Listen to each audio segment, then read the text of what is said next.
Okay, पिछले classes में थोड़े डिस्कशन चले थे, स्टार्ट हुए थे। सम्यक्त्व, सम्यक्त्वी, सम्यक दर्शन और सम्यक ज्ञान, या इस पे कुछ चर्चा हुआ था। तो आई थिंक इस पे और भी चर्चा करेंगे, बट पहले we will continue with our text का जो क्रम है उसको हम कंटिन्यू रखेंगे। उसके बाद कुछ समय बचेगा आज, तो definitely we touch those topics also. तो लास्ट क्लास में हमने देखा था गुण के दो प्रकार, सामान्य गुण और विशेष गुण। सामान्य गुण वो है जो सभी तत्वों में पाए जाते हैं। 100% all this goods will be available in all the तत्वस। विशेष गुण वो है जो किसी भी तत्व में होंगे, किसी में नहीं हो सकते हैं। तो स्पेशल जो गुण है जो किसी में होंगे और किसी में नहीं होंगे, तो not necessarily that all of them will be present in all the तत्व। तो दैट वी सॉ एग्जांपल, अस्तित्व, वस्तुत्व, द्रव्यत्व, प्रमेयत्व, प्रदेशत्व, अगुरुलघुत्व, ये सामान्य गुण है जो सब में पाए जाते हैं। और विशेष गुण गति हेतुत्व, स्थिति हेतुत्व, अवगाह हेतुत्व, वर्तना हेतुत्व, स्पर्श, रस, गंध, वर्ण, ज्ञान, दर्शन, सुख, वीर्य, चेतनत्व, अचेतनत्व, मूर्तत्व, अमूर्तत्व। तो वी सॉ दिस गुण के दो प्रकार, सामान्य और विशेष गुण। पर्याय के दो प्रकार, स्वभाव पर्याय और विभाव पर्याय। स्वभाव पर्याय जो ऑटोमेटिकली हो सकता है और होता है रहता है and without any external influence. विभाव पर्याय वो है जो एक्सटर्नल इन्फ्लुएंस के प्रेजेंस में ही होता है। अर्थ पर्याय और व्यंजन पर्याय। अर्थ पर्याय यह है जो इतना सूक्ष्म होता है कि हमारे इंद्रियां उसको देख नहीं सकते हैं, we will never be able to notice it. तो अर्थ पर्याय वो है। व्यंजन पर्याय, ऑफ कोर्स यस, व्यंजन मतलब व्यक्त करना, जो व्यक्त होता है, जो हम देख सकते हैं, वो पर्याय जो है, तो वो व्यंजन पर्याय है। तो इस विषय में अगर किसी को कोई डाउट है तो we will discuss this and will take it forward.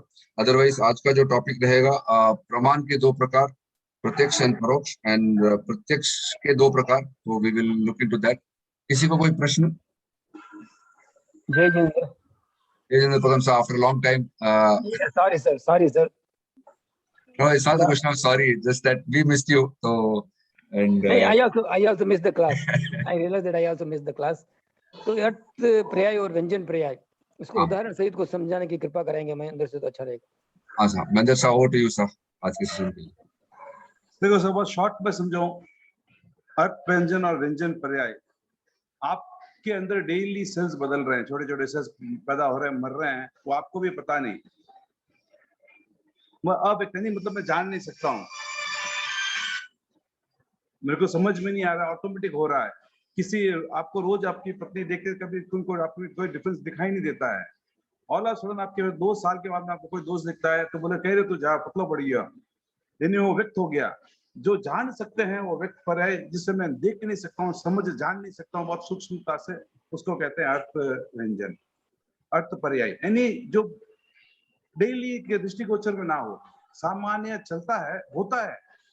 कहते हैं ना कि घड़ा बनने के लिए मिट्टी के कण चाहिए, प्रथम मिट्टी का कण लगा, घड़ा नहीं बना, लेकिन वो घड़ा बनने का जो प्रोसेस है वो चल रहा है। उसी तरह वो व्यंजन में, अर्थ में जो चल रहा है प्रोसेस मेरे को दिखाई नहीं दे रहा है, और व्यंजन में मेरे को दिखाई देता है कि हाँ आज हो गया, ये चीज दिख गई मेरे को। तो जो चीज मैं कोई व्यक्त कर सकता है वो व्यक्त व्यंजन पर्याय, जो मैं अव्यक्त कर सकता हूँ, पता नहीं चलता है, उसको कहते हैं अव्यक्त पर्याय। पदम सर, टू एक्सप्लेन मोर, जैसे सोना है, सोने का जैसे आपने रिंग बना लिया, तो प्रति समय उस सोने के रिंग में चेंजेस आते हैं, बट वो हमें दिखते नहीं है। एटम्स हैं उसके अंदर, मॉलिक्यूल्स हैं, एटम्स है, इलेक्ट्रॉन्स है, प्रोटॉन्स है, वो घूमते रहते हैं, उसका पोजीशन चेंज होता रहता है। We will never be able to see it.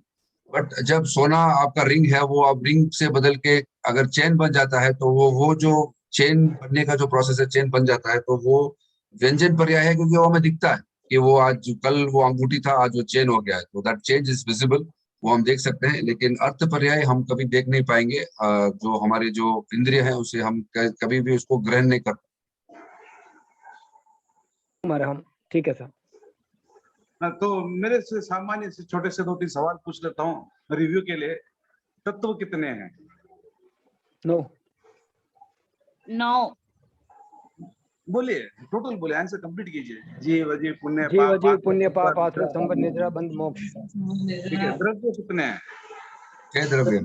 व्रत 12 छह द्रव्य पूछो, व्रत पूजा। कीजिए। धर्मास्तिकाय, अधर्मास्तिकाय, पुद्गलास्तिकाय, जीवास्तिकाय, काल और पुद्गल अस्तिकाय, ठीक है। और अस्तिकाय कितने हैं? 5। 5 अस्तिकाय, ठीक है। तो इसका अभी हम सामान्य गुण द्रव्य जो बोलते हैं 6 द्रव्य, जब हम की बात करते हैं तब हम विश्व की संरचना के बारे में बात करते हैं। विश्व किससे बना है, कैसे बना है, वो बना है। जब तत्व की बात करते हैं तो जीव की पर्याय चेंजेस, जीव के अंदर जो पर्सनली जो चेंजेस है या जो जो वो कर सकता है उसकी बात करते हैं। यानी ये आध्यात्मिक क्षेत्र में चलता है और वो विश्व कॉस्मोलॉजी क्या कहते हैं उसको इंग्लिश में पता नहीं, विश्व संरचना को कॉस्मोलॉजी ऐसा कुछ, या फिजिकल बोल सकते हैं, फिजिकल में चलता है। तो ये विश्व को समझने के लिए है। तो ये अभी हमने विश्व को समझा, जरूरी अपने को है क्योंकि हम इस विश्व में, इस लोक में रहते हैं, तो लोक में क्या क्या परिवर्तन हो सकता है, क्या क्या होना है, तो ये सब चीजें इनके चौथे ग्रुप की ये है। तो ये 6 द्रव्य का नाम और 9 तत्वों का नाम आपको रेगुलरली याद होना चाहिए और समझना चाहिए। काल अस्तिकाय क्यों नहीं है, किसी को बता सकता है कि हमने पढ़ चुके हैं इस क्लासेस में, काल अस्तिकाय क्यों नहीं है या अस्तिकाय का मतलब क्या है वो बताते हुए काल क्यों अस्तिकाय नहीं है उसका डेफिनेशन जो कोई भी देना चाहे तो।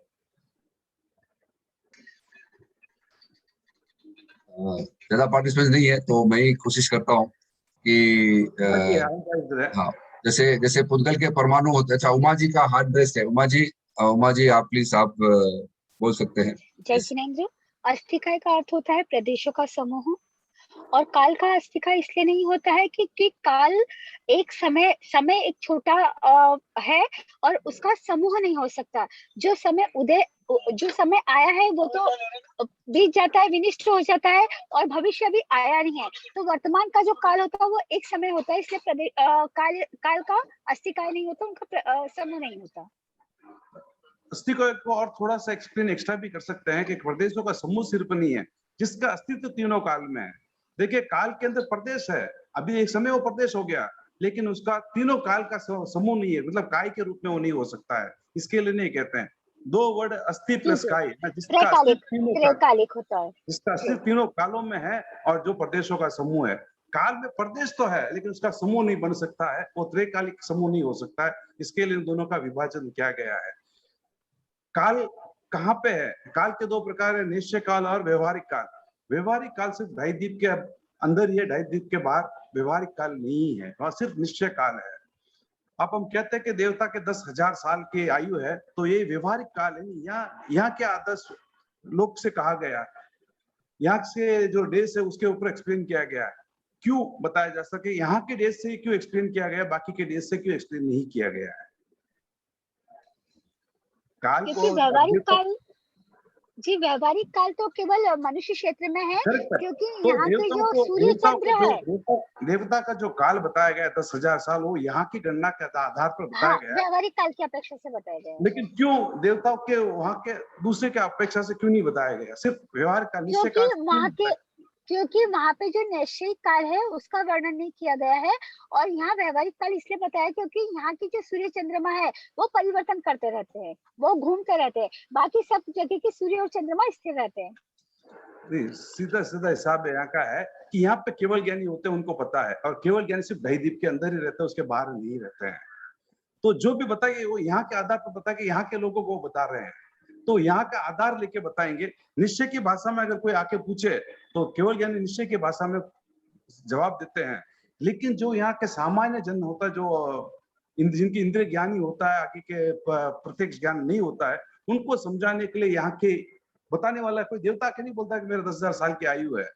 यहाँ के जो बताने वाले हैं वो केवल ज्ञानी थे, और यहाँ के ही निश्चय काल के आधार पर, वो व्यवहारिक काल के आधार पर बताते, क्योंकि अब ढाईद्वीप के बारे में कोई केवल ज्ञानी आपको नहीं मिलेगा। ढाईद्वीप के बाद कोई केवल ज्ञानी नहीं मिलेगा। किसी साधु को देवता का संहरण कर ले और ढाईद्वीप के बाहर डाल दे तो उसको वहां केवल ज्ञानी नहीं हो सकता है। यहाँ के साधु का संहरण करके लवण समुद्र दाखते कहीं पे भी डाल दे, अगर ढाईद्वीप के अंदर डाल दे तो उसको साधु श्रेणी चढ़ के केवल ज्ञान हो सकता है, बाहर के अंदर नहीं हो सकता है। आपने पढ़ा होगा कि किसी चारण लब्धि वाले साधु वहां तक चले जाते हैं, 8वें दीप तक, 16वें दीप तक चले जाते हैं उड़ के, वहां पे उनको केवल ज्ञान नहीं हो सकता। उनको केवल ज्ञान होने के लिए उस ढाई दीप के अंदर ही आना पड़ेगा, वरना नहीं होगा। इसका रीजन बता सकते हैं क्यों? सिद्ध उनका शिला कुछ ढाई वातावरण ही ऐसा दीप, होगा, वहां का सिद्ध कुछ शिला वातावरण ढाई ऐसा। दीप जितनी ही बड़ी है, सिद्ध शिला ढाई दीप जितनी ही बड़ी, उसके बाद कहीं अस्तित्व नहीं हो सकता है। सिद्ध शिला और ढाई दीप की है, यानी एक छोटा सा कैलकुलेशन होता है। ये सिद्ध शिला जो है 45 लाख योजन से पढ़ा होगा आप लोगों ने, 45 लाख योजन की है, और ढाई दीप भी 45 लाख योजन का है। ठीक है, मैं आउट ऑफ इसके लिए गया कि ये सब नए सब जब पढ़ते हैं तो ये चीजों को अपने को थोड़ा सा ध्यान में रहना पड़ता है, कभी कभी डाउट से नहीं आते हैं। इसके संदर्भ में किसी को कुछ क्वेश्चंस पूछना है तो पूछ सकते हैं, फिर नहीं तो मैं आगे प्रत्यक्ष प्रमाण पे जाऊं। महेंद्र साहब, आपने भी बताया मतलब सिद्ध शिला ढाई 45,000 45 लाख योजन की है, और हमारा जो मनुष्य लोक है वो भी 45 लाख योजन का है। हाँ, क्यों केवल ज्ञान हमारे मनुष्य लोक में ही हो सकता, बाहर क्यों नहीं हो सकता है? देखिए कुछ नियम होते हैं लोक के कुछ नियम होते हैं, उस नियम का अतिक्रमण तीर्थंकर भी नहीं कर सकते हैं, केवल ज्ञानी भी नहीं कर सकते हैं, तीर्थंकर भी नहीं कर सकते हैं। और कहते हैं कि जी जो चरम शरीरी होते हैं, जो चरम शरीर होता है, उनका खुद की शक्ति के इतना अंतराय कर्म का आवरण कम होता है कि किसी बड़े से बड़े देव की भी ताकत नहीं होती कि उसको बहुत दूर जाके फेंक दे। वो ज्यादा से ज्यादा उसको उठा के समुद्र के अंदर डाल दे, बाजू में जो समुद्र है उससे वो भी कहाँ कब तक, जब तक वो छठे गुण स्थान में है। अगर वो 7वें गुण स्थान में भी आ गया तो उसमें उसका अपहरण नहीं कर सकते हैं। 7वें गुण स्थान से लेकर 14वें गुण स्थान तक का किसी का अपहरण नहीं हो सकता है। 1 से लेकर 6ठे गुण स्थान तक ही अपहरण हो सकता है, और 6ठे गुण स्थान से में भी जो लब्धि प्राप्त होते हैं उनका भी नहीं होता है। और चरम शरीर का कहता है कि हो सकता है, लेकिन इतना लांग वो लेके नहीं जा सकता है, क्योंकि उनकी जो शक्ति होती है, जो ऊर्जा होती है, उनको प्रभावित कर देती है, देवता को आगे नहीं जा सकते हैं। तो मतलब केवल ज्ञान की भी एक सीमा, मतलब वो केवल मनुष्य लोक में हो सकता है, उसके बाद नहीं हो सकता है? नहीं हो सकता है। अगर उसके बाद में अगर किसी साधु को उठा के वो बाहर डाल दे, वहां केवल ज्ञान नहीं हो सकता है।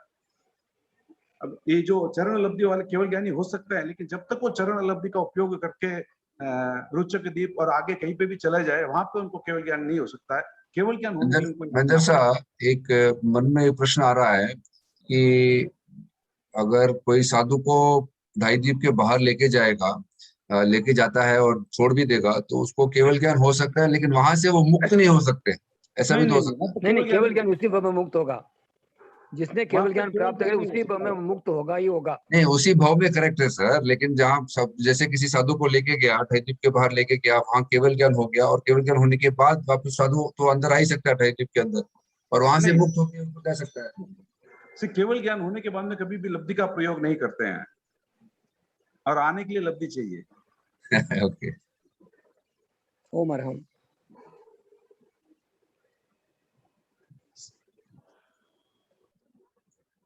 और किसी को कुछ सवाल है तो हम प्रत्यक्ष परोक्ष में चले। पवन साहब, जय जिनेंद्र। जय जिनेंद्र साहब, जय जिनेंद्र। सॉरी लेट हो गया आज थोड़ा। नहीं कहीं को नहीं सर, आप सानिध्य हमें प्राप्त नहीं हो, हम हमारे अंतराय कर्म का उदय था। नहीं तो प्रथम साहब मान गुरु रहने कितना दिन एब्सेंट हो गया, बोलो माने कितना नुकसान हो गया। महेंद्र साहब, हाँ, आज जुड़े आपकी बात में मैं सहमत को नहीं, मगर गुरु तो आप हो। जो भी ज्ञान में आपको ग्रहण करें, के अनुसार गुरु तो माना आप ही जो, लेकिन नुकसान माना रही गया साहब, आप एब्सेंस का नुकसान माना रही गया। एब्सेंस कोई विशेष कारण हुआ मतलब, बाकी मैं मतलब ग्रुप को अटेंड करना मतलब बहुत ही मतलब जागरूक हूँ मैं, कोई विशेष कारण हुआ तो कारण मतलब अटेंड नहीं कर पाया, क्षमा याचना। महेंद्र साहब, एक प्रश्न मेरे को आ रहा है। ये 45 लाख योजन है अपना ढाई द्वीप, और 45 लाख योजन सिद्ध शिला जो आपने बताया, तो जो मतलब ऐसा है कि क्योंकि हर जगह जीव है, जीव तो सूक्ष्म जीव इतने सारे हैं लोक में, तो क्या सब लोग, कहीं ऐसा टाइम नहीं आएगा कि सब लोग सिद्ध शिला जा पाएंगे? ऐसा टाइम नहीं आएगा? मैं जो छोटा सा सवाल पूछता हूँ आपसे वापस। हाँ, लोक में जीव कितने? अनंत अनंत अनंत जीव है। हाँ कितने काल चक्र बीत चुके हैं आपके हिसाब से, कितने काल चक्र बीत चुके हैं? अनंत से कुछ गिनती तो नहीं। और हर काल चक्र में अनंत सिद्ध होते हैं, असंख्यात अनंत सिद्ध होते हैं। ठीक है, अनंत काल चक्र बीत चुका है और अनंत सिद्ध हो चुके हैं। कितने सिद्ध है पता है आपको? अभी तक कितने, अगर जीव के कैटेगरी के कितने जीव मोक्ष गए हैं उसकी अगर कैलकुलेशन करें हाँ तो निगोद जीव सुई के नोक पे जितने निगोद जीव आते हैं उसका हाँ अनंत भाग्य अब तक सिद्ध हुए हैं। हाँ वही मतलब इतना कम। हाँ, तो आप सोचे अभी तक सुई की नोक जितनी जगह खाली नहीं हुई है इस लोक के अंदर, तो सिद्ध कितने कितने कब खत्म होंगे? नहीं वो हो सकते हैं, वो सही है, ये एंगल सही है, लेकिन उतनी जगह है तो मतलब कभी ऐसा समय नहीं आएगी सब लोग इसे सब जीव सिद्ध होंगे, ऐसा नहीं होगा। जीव के तब दो कैसे प्रकार होंगे हैं। सर? अभावी जीव कैसे मोक्ष जाएंगे? कौन सा नहीं, जीव वो के दो भी प्रकार? फिर भी इतना बड़ा लोक है ना सर, इतना बड़ा लोक। हाँ, इतना भले ही बड़ा होने दो। लोक के अंदर, इतना बड़ा लोक के अंदर इतने सारे जीव है कि सुई के नोक जितनी जगह भी अभी तक सिद्ध नहीं, इतने सारे जीव भी सिद्ध नहीं हुए। एक सुई की नोक पे अनंत जीव, निगोद के अनंत जीव आते हैं। हाँ अनंत के अनंत भाग भी अभी अनंत तक भाग। इतने अनंत काल चक्र में इतने सिद्ध नहीं हुए कि अनंत भाग भी नहीं आए। जीव के दो प्रकार है, पवन साहब हाँ sir. Logically your question might seem very very correct कि जब अनंत काल आएगा नेक्स्ट तो अनंत को सिद्ध हो जाएंगे, ऐसा लॉजिकली दिखता है, लॉजिकली समझ में भी आता है। बट वो अनंत इतना छोटा है जो सिद्ध हुए हैं, तो हाँ फिर वो अनंत का बात आता ही नहीं है कि पूरे भवी जीव मोक्ष चले जाएंगे। तो ऐसा कभी वैसा समय आएगा नहीं, क्योंकि वो अनंत इतना बड़ा है। तो logically your question may seem right, but doesn't fit in that context, doesn't fit in our context, spiritual context कि अनंत टाइम होने के बाद अनंत जीव सारे चले जाएंगे, सारे जीव चले जाएंगे, ये नहीं होगा। अनंत जीव चले जाएंगे मोक्ष, बट सारे हाँ। जीव जाएंगे, ये नहीं होगा। मतलब मेरा लॉजिक ये था कि इतनी हाँ, जगह नहीं है तो हम तो correct. कहीं जाना है ना। Logically your question is correct. अनंत को एक बार Doesn't fit. समझ लीजिए, अनंत को एक बार समझ लीजिए। असंख्यात को पहले समझ, इसमें आपको अनंत समझ में आ जाएगा। असंख्यात जीव कहते हैं अपन। असंख्यात मतलब एक संख्यात की एक सीमा होती है, उसके बाद में चलता है। हम कहते हैं एक बूंद पानी में असंख्यात जीव है। ठीक है, एक बूंद पानी में असंख्यात जीव है, एक गिलास पानी में भी असंख्यात जीव है, एक बाल्टी में भी असंख्यात जीव है। लवण समुद्र का पूरा पानी भी, इन सबके जीवों को भी मिला तो असंख्यात होते हैं। ऐसे असंख्यात समुद्र है इस लोक के अंदर, और हर समुद्र लवण समुद्र से 4 गुना ज्यादा बड़ा बड़ा चलता है। मतलब 1 लाख द्वीप, 1 लाख योजन का जम्बू द्वीप, 2 लाख का लवण समुद्र, 4 लाख का धाकती खंडर, 8 लाख का कालोदी समुद्र, 16 लाख का पुष्कर द्वीप, 32 लाख का पुष्कर समुद्र, ऐसे नहीं डबल डबल डबल होते जाते हैं। अंतिम जो द्वीप है, अंतिम जो समुद्र है वो है स्वयंभू रमण।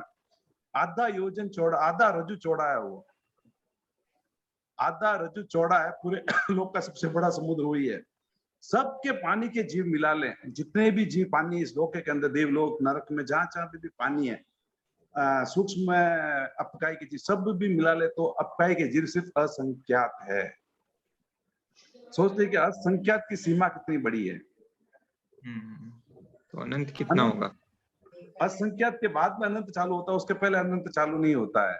तो असंख्यात, पानी के एक अंदाजा लगा लीजिए कि पानी के जीव एक बूंद में भी असंख्यात, ऐसे अनंत अनंत कितने बूंद है पूरे लोक में, लेकिन सब जीव मिला के भी असंख्यात होते हैं। ये नहीं कि ये लवण समुद्र के, पूरे लवण समुद्र का एक जीव, पापा का एक ही जीव है, नहीं, वहां भी एक बूंद के अंदर असंख्यात जीव है। जब असंख्यात एंड होके अनंत चालू होता है तो अनंत उसका फर्स्ट असंख्यात एंड हो गया, फर्स्ट इसके +1 को अनंत स्टार्ट होता है। तो अनंत अनंत जीव, तो इस परिप्रेक्ष्य में हम ये कह सकते हैं कि जाएगा नहीं। ये सवाल जवाब इंद्रबुद्धि गौतम और भगवान महावीर का चलता है। क्या कभी सभी लोग भवी लोग अगर सिद्ध चला में चले जाएंगे तो क्या ये लोग, क्योंकि भवी अभवी दो, अभवी तो जाएंगे नहीं, तो क्या जितने भी भवी चले जाएंगे तो ये लोक में सिर्फ अभवी रहेंगे? बोले ऐसा कभी नहीं होगा कि सभी भवी जीव लोग सिद्ध में चले जाए, क्योंकि वो ही सिद्ध जा सकता है जिनको योग्यता मिले, ये मिले, मतलब साधन मिले। तो जब तक साधन नहीं मिलेगा तब तक वो सम्यक भी नहीं बनेगा, और सम्यक बनने के बाद में जरूरी नहीं है उसी भाव में जावे। अद्भुत परावर्तन तक वो इस लोक में रह सकता है, जाएगा जरूर। ऐसे अनंत अनंत जीव है जो निगोद से बाहर ही नहीं निकले, और जब तक निगोद से बाहर, अव्यवहार राशि से बाहर ही नहीं निकलेंगे तब तक उनका गति चालू नहीं हो सकती आगे बढ़ने की। तो ये प्रश्न मतलब कहता है कि अनादि अनंत समय तक भी कुछ खाली वो संभावना नहीं रखती है। तो मतलब ऐसे समय नहीं आएगा, ऐसे नहीं, हम ये कल्पना करें, हम यही भावना करें सब जाए, अपने को क्या है, अपन क्यों दो देखे कि नहीं जाए, हम ऐसा नहीं, भावना करें सब जाए, हम भी जाए, सब जाए, सबको वो मुक्ति का वो मिले, हमारी भावना यही रहे। अब देखिए वो उनका कर्म, हम क्या कर सकते हैं। हाँ। तो महेंद्र साहब, हम तो ये भावना बात रहे कि लोक में जितनी भी जीव है सब सिद्ध को प्राप्त हो, सब मुक्त हो जाए, कि इस कर्म रूपी मोहजाल रूपी कर्म से मुक्त हो जाए, ये अपनी भावना होनी चाहिए। मैं भी जाऊं, मैं भी तिरूं और मेरी नाव भी तिरे, सुना ना अति मुक्तक की कहानी, मैं तिरूं मेरी नाव तिरे, तो इसी तरह मैं भी तिरूं, लोक में जितने भी जीव है सब तिरे। बुद्ध की करुणा का बारे में एक वो आता है कि बुद्ध जब मृत्यु की सैया पे था तो देवदूत आए उनको लेने के लिए, ये बौद्धिक कथा है। तो बहुत बोलते मैं नहीं आ रहा हूँ, मैं अपने इतने सारे लोगों को जो दुख में छोड़ के सबको अगर साथ लेके चलते तो मैं चलो, और मैं नहीं चलता हूँ।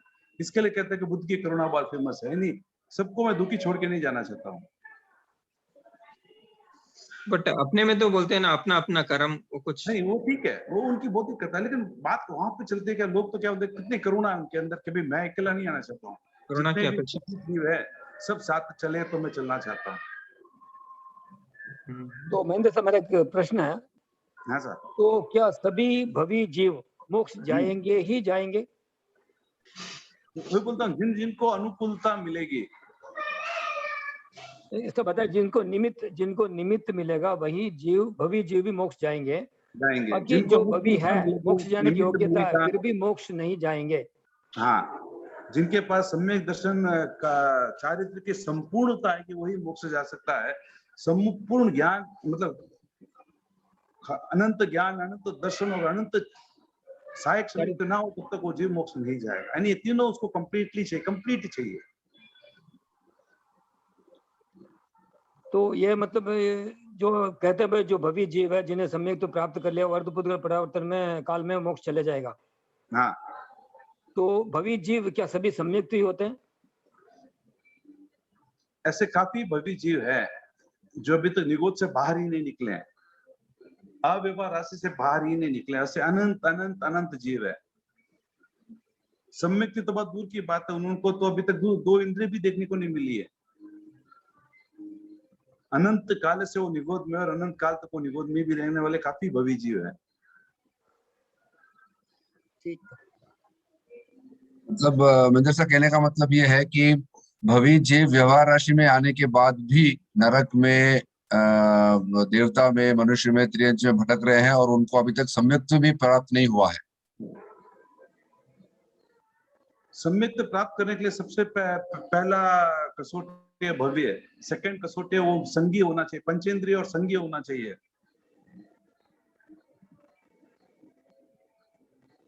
हाँ, ठीक है। तब तक वो मतलब अभी तक तो ऐसे काफी जीव जो 2 इंद्रिय, 3 इंद्रिय, चतुर्ंद्रिय से भी बाहर नहीं आए, वो उसी में पैदा हो रहे मर रहे हैं, एक इंद्रिय और असंगी पंचेंद्रिय में पैदा होकर मर रहे हैं। जब तक वो संगी नहीं बनेंगे, मन नहीं आएगा, और उस समय उनको निमित्त मिलेगा, उस समय अपना पुरुषार्थ करेगा, अपूर्वकरण करके बाहर निकलेगा, तभी वो सम्यक बन सकता है। उसका प्रोसेस बहुत लंबा चौड़ा है, हमने कर्म ग्रंथि क्लासेस में पढ़े थे। तो महेंद्र साहब, एक डेफिनेशन आता है, भवी वही होते हैं जो मोक्ष जाने की योग्यता रखते हैं। तो मोक्ष वही जाएगा जो सम्यक तो प्राप्त किया। करेक्ट है। देखिए, दैट मीन्स भवी जीव सम्यक ही होंगे ना, जिसमें मोक्ष जाने की योग्यता है। योग्यता कब आएगी? जब वो सम्यक होंगे। देखिए, योग्यता मेरी है, मैं कुछ भी कर सकता हूँ, मैं कुछ नहीं कर रहा हूँ तो मेरे हर जीव के पास योग्यता है अमेरिका जाने के लिए। लेकिन जरूरी थोड़ी हर व्यक्ति यहाँ के भारत से अमेरिका चला जाए, कम लोग जा रहे हैं।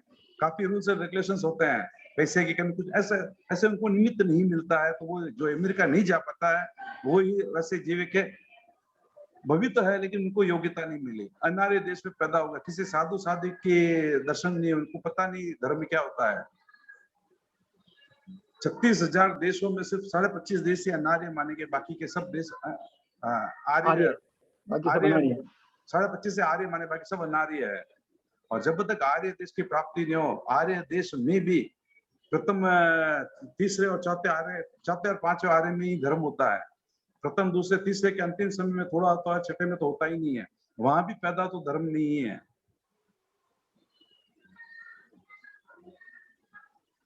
तीस 56 अंतर्दीप और 30 कर्म भूमि में कोई धर्म नहीं है, सुनाने वाला नहीं है। तो वहाँ के जीव सब अधार्मिक होते हैं क्या? देखिए, आप धार्मिक क्यों बोले? अच्छा, भगवती 2 खंड पढ़ा तो उसमें अच्छा सवाल था। गौतम ने पूछा भगवान को कि वो देवता है, तब बोला कि संयमी है। बोला नहीं, संयमी क्या मैं उसको संयमी कह सकता हूँ? बोलते नहीं कह सकते, क्योंकि झूठ है। क्या मैं उसको असंयमी कह सकता हूँ? बोले निष्ठुर वचन है, ऐसा नहीं कह सकते हैं। तो पूछते मैं संयमा संयमी बोलो, ये भी झूठ है, फिर उसको क्या बोलूं? नो संयत, भाई वो भी संयम नहीं है। तो असंयमी कहने की जगह नो संयत को उन्होंने भगवान ने गोंडर गौतम को कहा था। जैसे केवली ज्ञान कहते हैं नो संगी नो असंगी, वैसे हाँ, जैसे केवली को कहते हैं नो संगी नो असंगी, नो संगी नो, इसके लिए इसको बोलते नो संयत। बोले इसको असंयमी बोलना मतलब निष्ठुर वचन है, तो उसको क्या कहे? तो बोलता है नो संयत।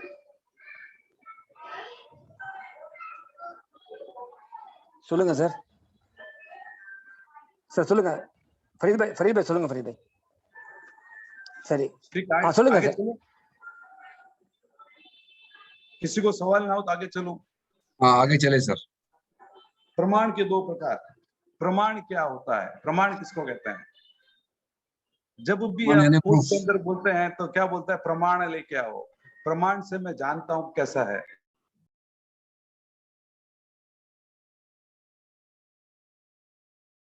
मंदिर साहब म्यूट हो गए आप। ओ सॉरी मंदिर साहब, आपने मैं म्यूट कर दिया। आप आशा जी का नाम जुड़िया, सॉरी। हमारे मोबाइल में डिस्प्ले खराब है, यहाँ से वाइफ मोबाइल यूज कर रहे हैं। ठीक है। तो प्रमाण किसको कहते हैं? जिसके द्वारा मैं जानता हूँ, समझ सकता हूँ। तो जानने का जो साधन है वो प्रमाण। वे 2 प्रकार के हैं, प्रत्यक्ष और परोक्ष।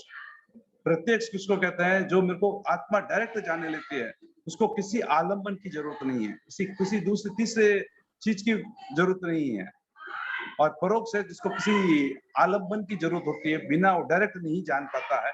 तो प्रत्यक्ष और परोक्ष, जो आत्मा से डायरेक्ट जानता है वो प्रत्यक्ष है।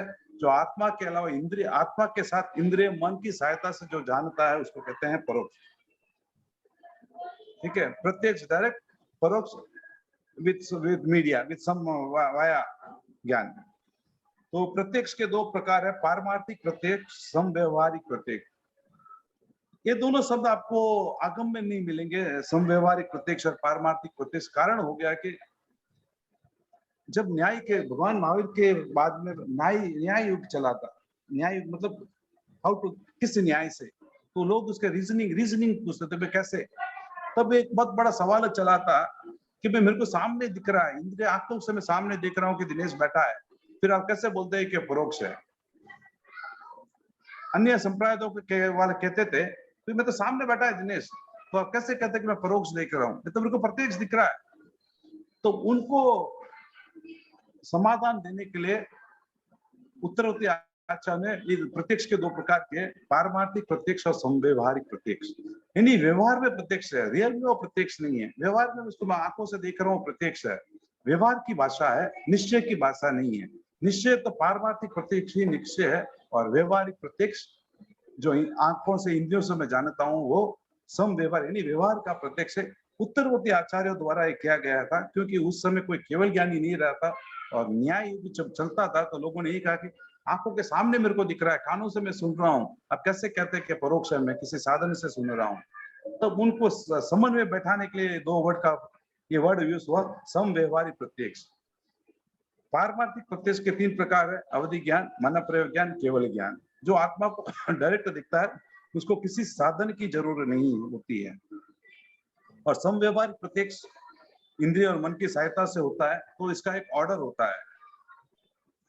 अवधि ज्ञान किसको कहते हैं? एक अवधि यानी कोई एक डिस्टेंस, एक रीजनिंग, शरीर के कौन से भाग से मैं जान सकता हूँ, डायरेक्ट तो जान लेता हूँ, लेकिन शरीर के कौन से भाग से, यानी पूरे शरीर से भी मैं जान सकता हूँ, और शरीर के एक पार्ट से जान सकता हूँ। तो शरीर के एक पार्ट से भी जान सकता हूँ, तो वो अवधि डिस्टेंस भी होता है। मैं कितना डिस्टेंस देख सकता हूँ, कितना डिस्टेंस नहीं देख सकता हूँ, वो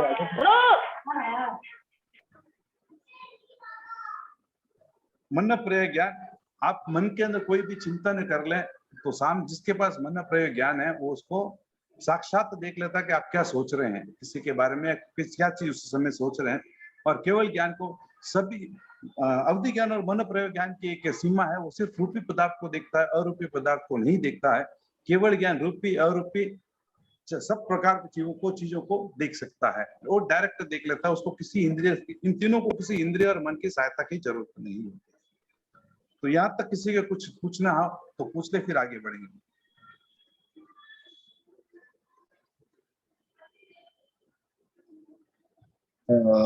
महेंद्र सर, ये डाउट आ रहा है कि आत्मा में बहुत पावर होता है, पूरा ज्ञान होता है, तो ये परोक्ष की जब बात करते हैं तो वो आवरण के कारण आत्मा इंद्रियों के द्वारा देखती है, ऐसा बोल सकते हैं? वैसे आवरण की द्वारा ही होती है।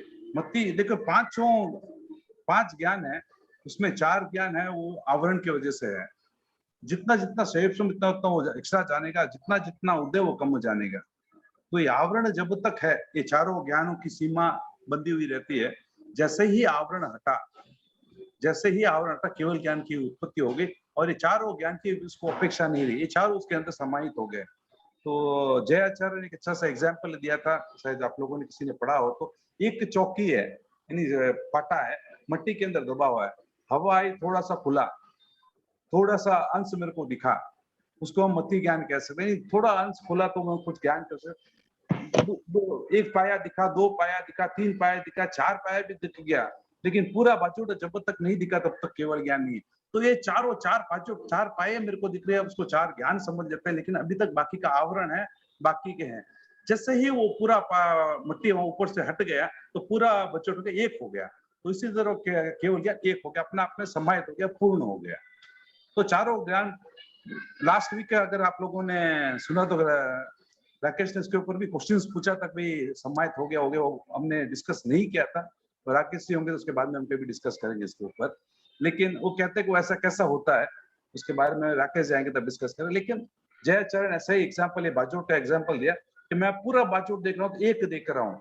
पहले मैं एक पाँव देख रहा था, 2 पाँव देख रहा था, मैं बोल रहा हूँ 2 बाजोट के 2 पाँव दिख रहे हैं, और पूर्ण बाजोट दिख रहा है, तो क्या बोलते मैं पूर्ण बाजोट देख रहा हूँ। तो एक एग्जाम्पल उन्होंने जी चर्चा में दी। महेंद्र साहब, वही तो हाँ बोलते हैं ना कि मेरे समझ में तो केवल ज्ञान में तो खाली ज्ञान है, तो उसके बाद तो और कुछ चाहिए ही नहीं। मतलब खाली ज्ञान ही हो गया तो सभी सब कुछ उसमें है ही है। करेक्ट है। वही हुआ ना। थोड़ा सा जो दिख रहा है उसको सहयोगसम कहते हैं, और पूरा हो गया उसको सहायक भाव कहते हैं। सहयोगसम में जितना जितना मेरा सहयोगसम है, इतनी उतनी मेरी सीमा है। जब उसकी सहयोगसम सहायक भाव तो कोई सीमा नहीं है। मैं कौन सा भी काल देख सकता हूँ, कौन सी भी रूप देख सकता हूँ, कुछ भी देख सकता हूँ, रूपी अरूपी अनागत अनंत कितने भी काल में देख सकता हूँ, जान सकता हूँ। हाँ, तो संपूर्ण केवल मतलब संपूर्ण एक ही साथ हो गया, सब कुछ संपूर्ण एक ही साथ हो गया। तो महेंद्र अंकल, क्या ऐसा है क्या कि स्टेप बाय स्टेप ही ज्ञान होता है, फिर लास्ट में केवल ज्ञान होता है, ऐसा है क्या? 2 ज्ञान तो अनिवार्य रूप में हर जीव में होता है, मति ज्ञान, शुद्ध ज्ञान।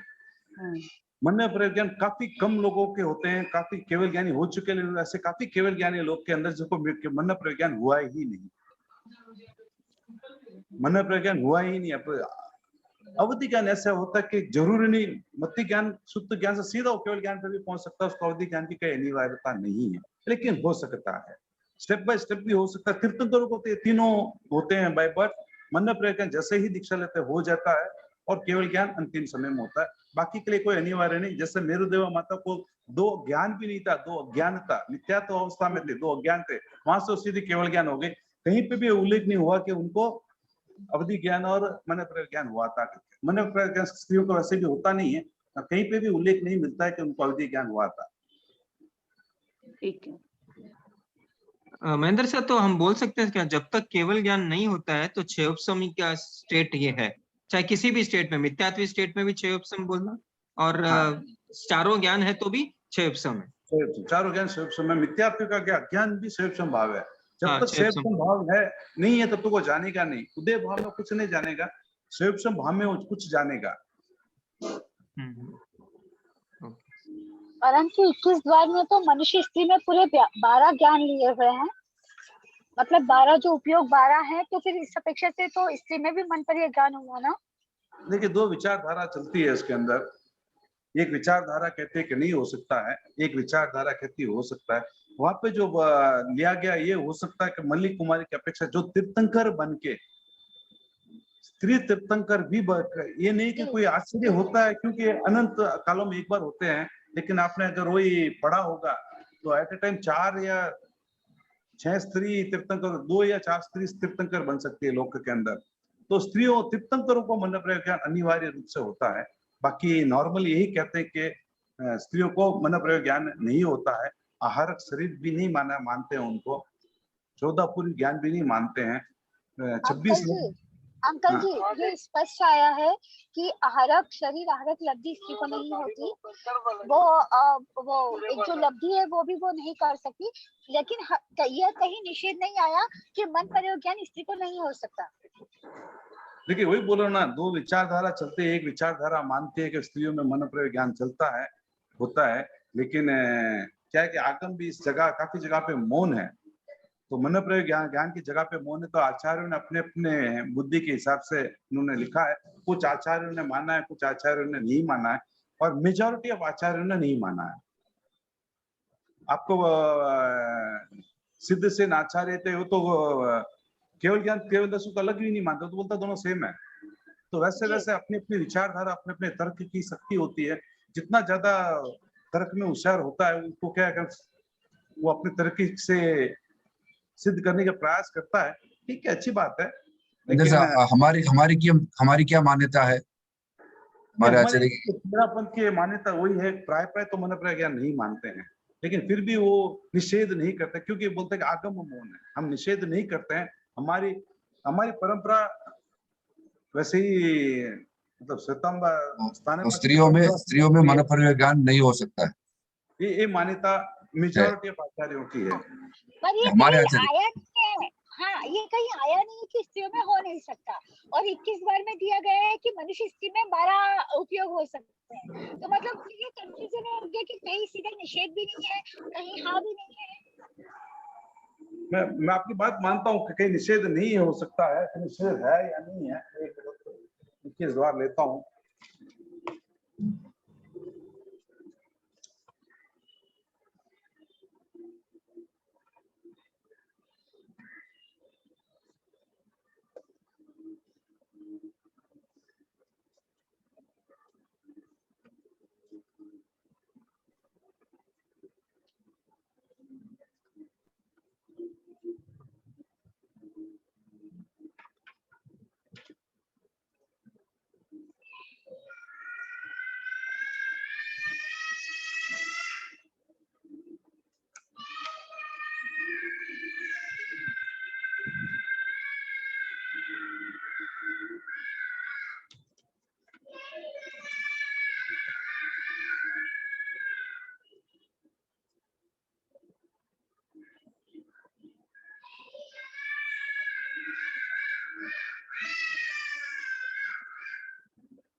ठीक है, 21 उपयोग तो 12 बताया गया है इसके अंदर भी, लेकिन ये काफी मान्यता है नहीं हो सकता है। इसके ऊपर कभी चर्चा करेंगे, अभी हम नहीं कर सकते हैं, क्योंकि अपने यहाँ काफी जगह लिखा गया कि एक नहीं होता है, और काफी जगह लिखा गया होता है। कभी भी हम हो सकते हैं, कभी जाएंगे तब गुरुदेव के बारे में, इसके बारे में खुद ही डिस्कस कर लेंगे। जी अंकल, थैंक यू।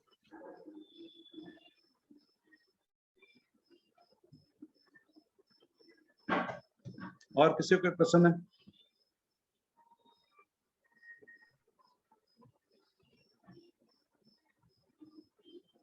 मंदिर से अगर कहीं आगमों में लिखाई नहीं है कि स्त्रियों में मनोपूर्वक ज्ञान होता है, तो ऑब्वियसली प्रूफ मांगेंगे। अगर प्रूफ नहीं है तो ठीक है। क्वाइट एक्सप्लेनेबल की नहीं है, एंड अगर प्रूफ है तो then based on that they can give decision. तो True. हाँ, तो फिर I think for them also it is easy कि जब तक प्रूफ अवेलेबल नहीं है, और अगर हम प्रूफ करना चाहते हैं तो then we must dig it out from the आगम्स, read the scriptures and may be understand कि वहां पे कॉन्टेक्स्ट क्या है। तो तब तक के लिए it should be like unless we have proof we can not declare. तो जब तक डिक्लेरेशन नहीं है तब तक तो हम भी यही मानेंगे कि ठीक है, वो देखिए आप कोशिश करेंगे, अगर जो जवाब मिलेगा वो पूछ लेंगे, नहीं है तो वी विल मूव। अगर वो बोलेंगे नहीं हो सकता है तो हम मान लेंगे, क्योंकि हमारे अपने पास रेफरेंस है 21 द्वार जिन प्रवादी, उसके अंदर उन्होंने लिखा है कि होता है पूरा, तो उनको रेफरेंस भी देंगे, तो वो तो रेफरेंस बताएंगे ना कहीं से। होगा तो ठीक है सर, नहीं तो अपने कोशिश तो अपन करें।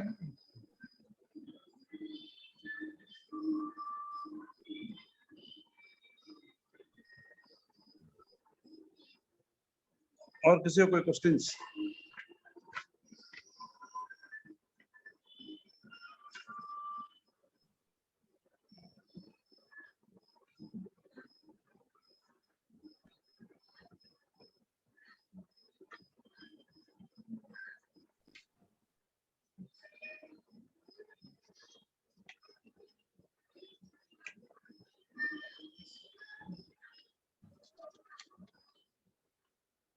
आगे चलो, किसी और के क्वेश्चंस ना हो तो आगे चले। समव्यवहारिक प्रत्यक्ष के 4 प्रकार।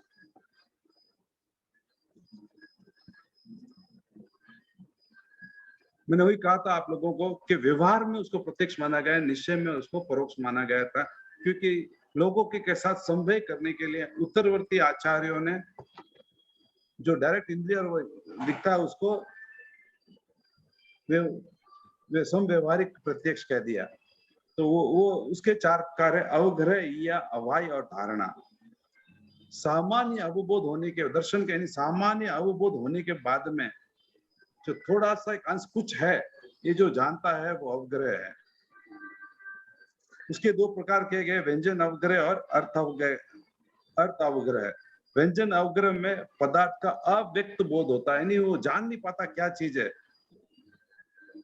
किसी ने आपको आवाज दी, आप नींद, गहरी नींद में किसी को आवाज दी आपने, उसका कुछ आपको कुछ शब्द ऐसा लगा, कोई शब्द है, आंख बंद करके चलो कुछ है, जो कुछ शब्द है वो है व्यंजन अवग्रह, शब्द ही है, ये सोच के जब आप प्रयास करते हैं उसको कहते हैं अर्थ अवग्रह, यानी कुछ व्यक्त हो जाता है कि ये शब्द ही है। फिर उसके बाद में तर्क करता है ये शब्द कैसा है, ये शब्द किसका है, किसने मेरे को बुलाया। जब आप वो क्वेश्चन करते हैं उसको कहते हैं ये, यानी वो शब्द मेरे को बुला रहा है, किसी को बुला रहा है, या ये शब्द मेरे लिए जो आप करते हैं ये शब्द क्या है, उसमें तर्क करते हैं अपने मन के अंदर, उसको कहते हैं ये। मान लेते हैं शब्द और मेरे को ही बुलाया गया है, उसको कहते हैं अवाय, निर्णायक ज्ञान। और 4th है धारणा, यानी आपके दिमाग के अंदर बैठ गया कि ये शब्द उसी का है। जब भी वो बोलेगा तो आपको पता चल जाएगा कि दिनेश शाह ने बोला या पवन शाह ने बोला, ये शब्द आपकी जो धारणा में चला गया वो है धारणा।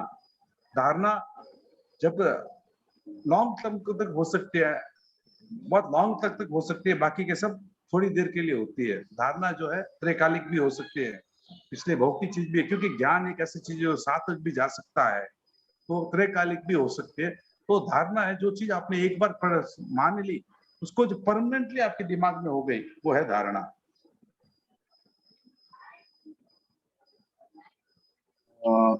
मुझे से थोड़ा ये कंफ्यूजिंग है। पहले तो प्रत्यक्ष बोलते हैं और प्रत्यक्ष के 4 प्रकार बोलते हैं, अवग्रह, ईहा, अवाय और धारणा बोलते हैं, बट ये सारे तो मति ज्ञान से ही प्राप्त होता है, तो ये तो परोक्ष हो गया, प्रत्यक्ष नहीं है। सबके सब परोक्ष है, लेकिन लोगों का उस समय जब न्याय युग चलता था, आज से लगभग 2000 साल पहले, भगवान महावीर के निर्वाण की 400-500 साल के बाद में न्याय युग आया था। सब लोग न्यायों पे लिखते थे, तो जैन आचार्य ने भी न्याय लिखा, तब उनके सामने एक समस्या खड़ी हुई थी। लोगों ने कहा भाई इंद्र मैं तो सामने दिख रहा हूँ, मेरे को तो प्रत्यक्ष दिख रहा है। आप भी अब किसी को देखते समय क्या बोलते हैं, मन तो प्रत्यक्ष दिख रहा है, वो सामने खड़ा है, तो ये बोलते हैं तो प्रत्यक्ष है, आप उसको परोक्ष क्यों कह रहे हो। तब उनको समन्वय, उनको रखने के लिए उन्होंने कहा कि व्यवहार में प्रत्यक्ष है, रियल में प्रत्यक्ष नहीं है। रियल में एक ऑर्डर से जाता है, स्ट्रेट नहीं जाता है, तो ये ऑर्डर में जाता है, लेकिन उनको उनके समन्वय करने के लिए उन्होंने उसको कह दिया सम व्यवहारिक प्रत्यक्ष, यानी व्यवहार में ये प्रत्यक्ष है, निश्चय में ये प्रत्यक्ष नहीं है। तो समव्यवहारिक प्रत्यक्ष को हम परोक्ष डायरेक्टली बोल सकते हैं। किसको? समव्यवहारिक प्रत्यक्ष जो जिसको हम टर्मिनोलॉजी दे रहे हैं, उस टर्म को हम परोक्ष बोल सकते हैं। परोक्ष ही बोलते हैं आप नहीं, जैसे को परोक्ष ही बोलते हैं, लेकिन जब हम व्यवहार में जीते हैं तो व्यवहार में अपने हर चीज को जैन नहीं मिला, जैन भी मिलेगा, वो यही बोलेगा मैंने सामने प्रत्यक्ष दिख रहे, तो बोलेगा दिनेश ने मैं परोक्ष देख रहे हूँ। तो इनको समन्वय बनाने के लिए उन्होंने एक शब्द दिया सम व्यवहारिक प्रत्यक्ष है, वो परोक्ष है, इंद्रिय और मन की सहायता से ही होता है, डायरेक्ट आत्मा को नहीं हो रहा है।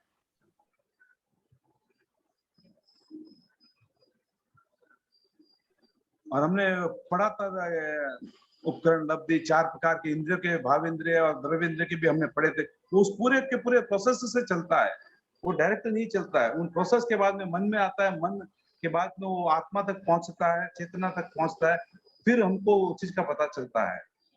मरने के बाद में इंद्रिय तो है, कान और नाक सबका, लेकिन उसको कुछ दिखाई नहीं देता, उनको कुछ सुनाई नहीं देता है, क्योंकि अंदर आत्मा नहीं है।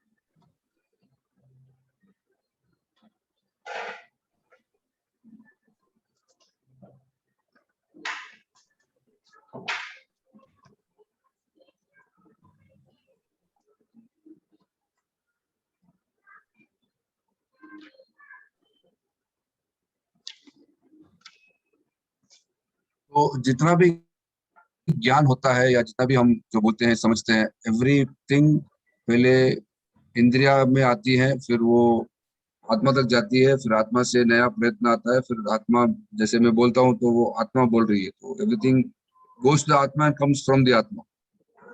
यस, एंड टेकर्स आर मन। अब आप कह सकते हैं कि असंगी के पास मन नहीं, कैसे जाता है? मन के भी 2 प्रकार होते हैं, एक तो व्यक्त मन और अव्यक्त मन। अपने पास जितने भी है, अपने संगी के पास व्यक्त मन है, नहीं वो खुद व्यक्त कर सकता है, उनके पास अव्यक्त मन है, वो उनको पता नहीं है, उनको जो मन के जो 3 कार्य होते हैं वो नहीं कर पाते हैं। ट्रांसफॉर्मर मूवमेंट तो उसका हो जाता है, इंद्रिय से मन के तक पहुंचते हुए आत्मा तक पहुंच जाता है, लेकिन अपने तरह से 3 प्रकार नहीं होता है। मन के 3 कार्य हैं, वो तीनों कार्य उनके पास नहीं है। जो मन के मुख्य 3 कार्य है वो नहीं है। कौन सा मन के 3 मुख्य कार्य बताइए? हमने पढ़ा चिंतन स्मृति कल्पना करना। हाँ, चिंतन कल्पना करना। कुछ डिस्टर्बेंस है यहाँ पे थोड़ा। मैंने कहा मन के 3 कार्य है, सोच, चिंतन करना, स्मृति करना, कल्पना करना, ये मन के 3 कार्य हैं। तो वो जो असंगी होते हैं इनके पास ये 3 कार्य नहीं होते हैं, लेकिन इंद्रिय से जो होता है, क्योंकि उनके पास जो मन होता है अव्यक्त होता है, तो उनके भी इंद्रिय और मन के द्वारा ही आत्मा को होता है, लेकिन उनका जो मन होता है अव्यक्त होता है, अपना मन जो है व्यक्त होता है। हम 3 एक्स्ट्रा कार्य कर सकते हैं, वो 3 कार्य असंगी जीव वो 3 कार्य नहीं कर सकते हैं। तो महेंद्र साहब, असंगी का डेफिनेशन है जिसके पास मन नहीं है, तो फिर जो मन है उनके तो 2 विभाजन किए हैं, व्यक्त और अव्यक्त। असंगी उनके द्रव्य मन और भाव मन बोलते हैं। आई थिंक वेरी सिंपल, द्रव्य और भाव।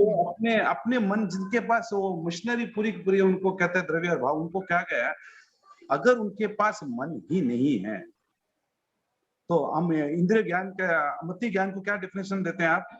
इंद्रिय और मन की सहायता से होने वाला ज्ञान को हमने मति ज्ञान का ही तो कहते हैं, डेफिनेशन यही तो है। हाँ हाँ। तो अगर फिर तो संगी को तो कुछ होगा ही नहीं, असंगी को फिर कुछ होगा ही नहीं। तो इसको कैसे समझे फिर? अव्यक्त मन है, उनके पास जो मन है वो अव्यक्त होता है, उनमें वो शक्ति नहीं होती जो अपने में होती है।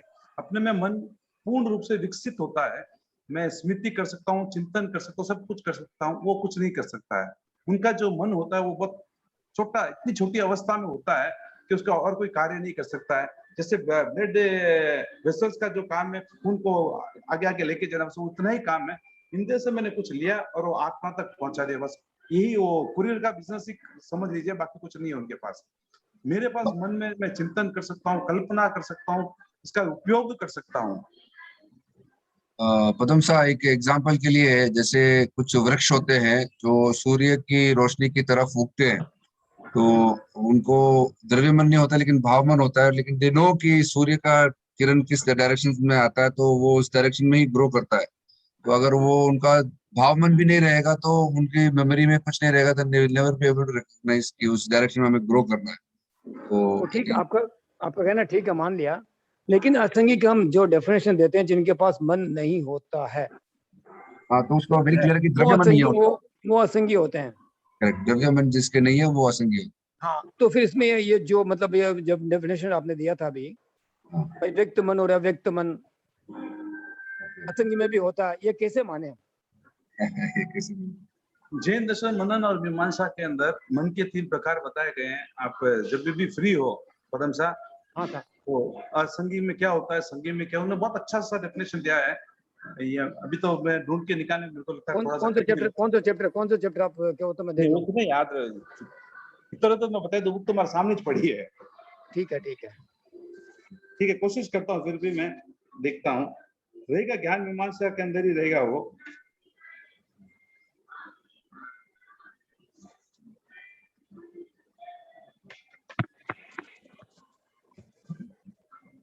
ज्ञान मीमांसा,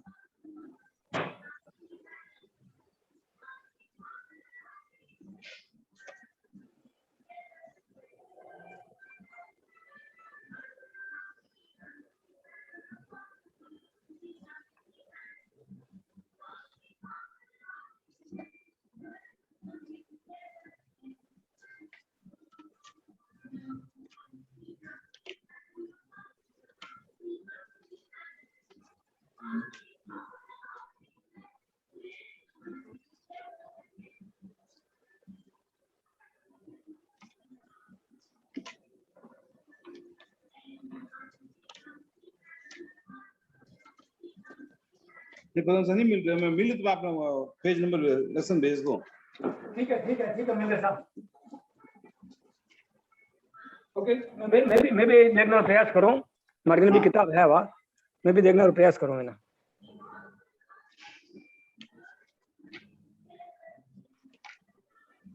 ठीक है, और कुछ,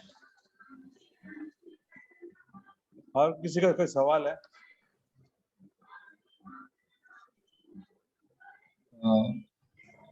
we have about half an hour left. तो पिछले सेशन में जो डाउट जो पॉइंट आया था, तो उसके बारे में I thought we should discuss, ताकि वो थोड़ा क्लैरिटी रहे।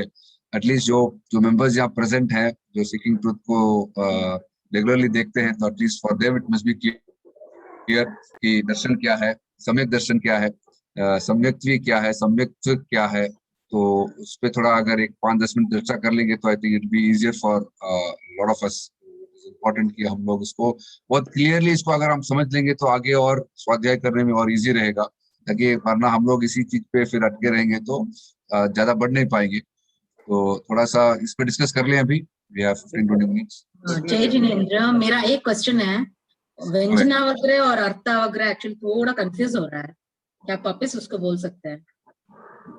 देखिए, जो फर्स्ट है व्यंजन अवग्रह, उसमें अव्यक्त होता है, कुछ भी नहीं है। देखिए, आप एकदम गहरी नींद में सोता है, किसी ने आपके बेल बजी, 1 सेकंड के लिए आप कुछ हुआ सोच के वापस सो जाते हैं, मतलब कुछ पता नहीं चला क्या हुआ। आपको 1 सेकंड के लिए समझ में आया कि कुछ हुआ, लेकिन अगले सेकंड आप ब्लैंक, वापस ब्लैंक हो गए, वो पता नहीं चला। अर्थ अग्रह में वो ब्लैंक के बाद वापस नहीं कुछ था, जब वापस आपको लगता है कि नहीं कुछ था, तब आप आंख खोलने का प्रयास करते हैं, देखने का प्रयास करते हैं। वापस जब वो सेकंड बेल मारता है, हाँ ये बेल ही थी, वो इन्हीं आपके ज्ञान और आगे बढ़ा। अर्थ से इन्हीं आगे बढ़ना है, तो इतना सूक्ष्म होता है, अपने को पता नहीं चलता है। इतना छोटा सा सूक्ष्म होता है कि आपको पता ही नहीं चलता कि कहाँ तक। आप कह सकते हैं कि मैं तो 1 सेकंड में उठने बैठ गए, लेकिन 1 सेकंड के अंदर असंख्यात समय निकल जाता है। आपको पता चल जाता, हमारे ज्ञान की सीमा बहुत छोटी होती है, तो इतना सूक्ष्मता से हम नहीं पकड़ सकते हैं। भगवान महावीर को पूछा गया, चारों प्रोसेस हो जाते हैं क्या उतने से नहीं, वक्त छोड़ में? नहीं जाते चारों हैं। एक तरह से अपना कुछ है क्या, आपके मन में डाउट आ जाता है कि क्या मेरे को किसी ने आपको रोड दुकान में चल रहे हैं, अचानक आपको लगता है किसी को आवाज दी, किसी ने आपको आवाज दी, नहीं आपको समझ में नहीं आया मेरे को दी नहीं दी। जब वो व्यक्त पैदा नहीं कोई आवाज दे रहा है तो सेकंड स्टेज, फर्स्ट स्टेज में आपको ऐसा नहीं लगा कि शायद हो सकता है, नहीं हो सकता है। सेकंड स्टेज में नहीं लगता है किसी ने आवाज दी। थर्ड जब सेकंड टाइम वापस आप मुड़ के देखते हैं तो हाँ मेरे को ही आवाज दी। ये जो 3 अवस्था है इसकी, फोर्थ अवस्था में आप देख लेते हैं हाँ उस आदमी ने मेरे को आवाज दी।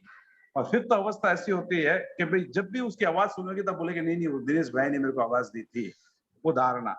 तो ये थी डाउटफुल, हाँ शायद मेरे को ही दी, हाँ इसने दी, और परमानेंटली वो हो गई। ये एक छोटा सा क्रम चलता है, इतना सूक्ष्म होता है अपने को पता नहीं चलता है। और उसके पहले एक होता है दर्शन, इन चारों से पहले भी एक होता है सामान्य दर्शन, वो है सामान्य अवबोध। वो पूरे के पूरा ये है, पूरा प्रोसेस चलता है लेकिन हम लोगों को पता नहीं चलता, विद इन नो टाइम हो जाता है। हाँ इतना सूक्ष्म होता है, चलता है लेकिन बहुत छोटे से, मतलब अपने को सेकंड से ही स्टार्ट होता है, फर्स्ट वाला अपने को पता ही नहीं चलता है। ओके ओके, वो मैडम देखिए हमारी भगवान की देखिए बात करके आज भी साइंस इस चीज को मानता है कि इस ऑर्डर से चलती है, लेकिन 2500 साल पहले, आज ही अगर आप उस प्रोसेस को, इंद्रिय प्रोसेस को पढ़ो तो आपको स्कूल में पढ़ाया जाएगा, समझ में आ जाएगा, लेकिन 2500 साल पहले उन्होंने प्रोसेस को अपने को बता दिया था।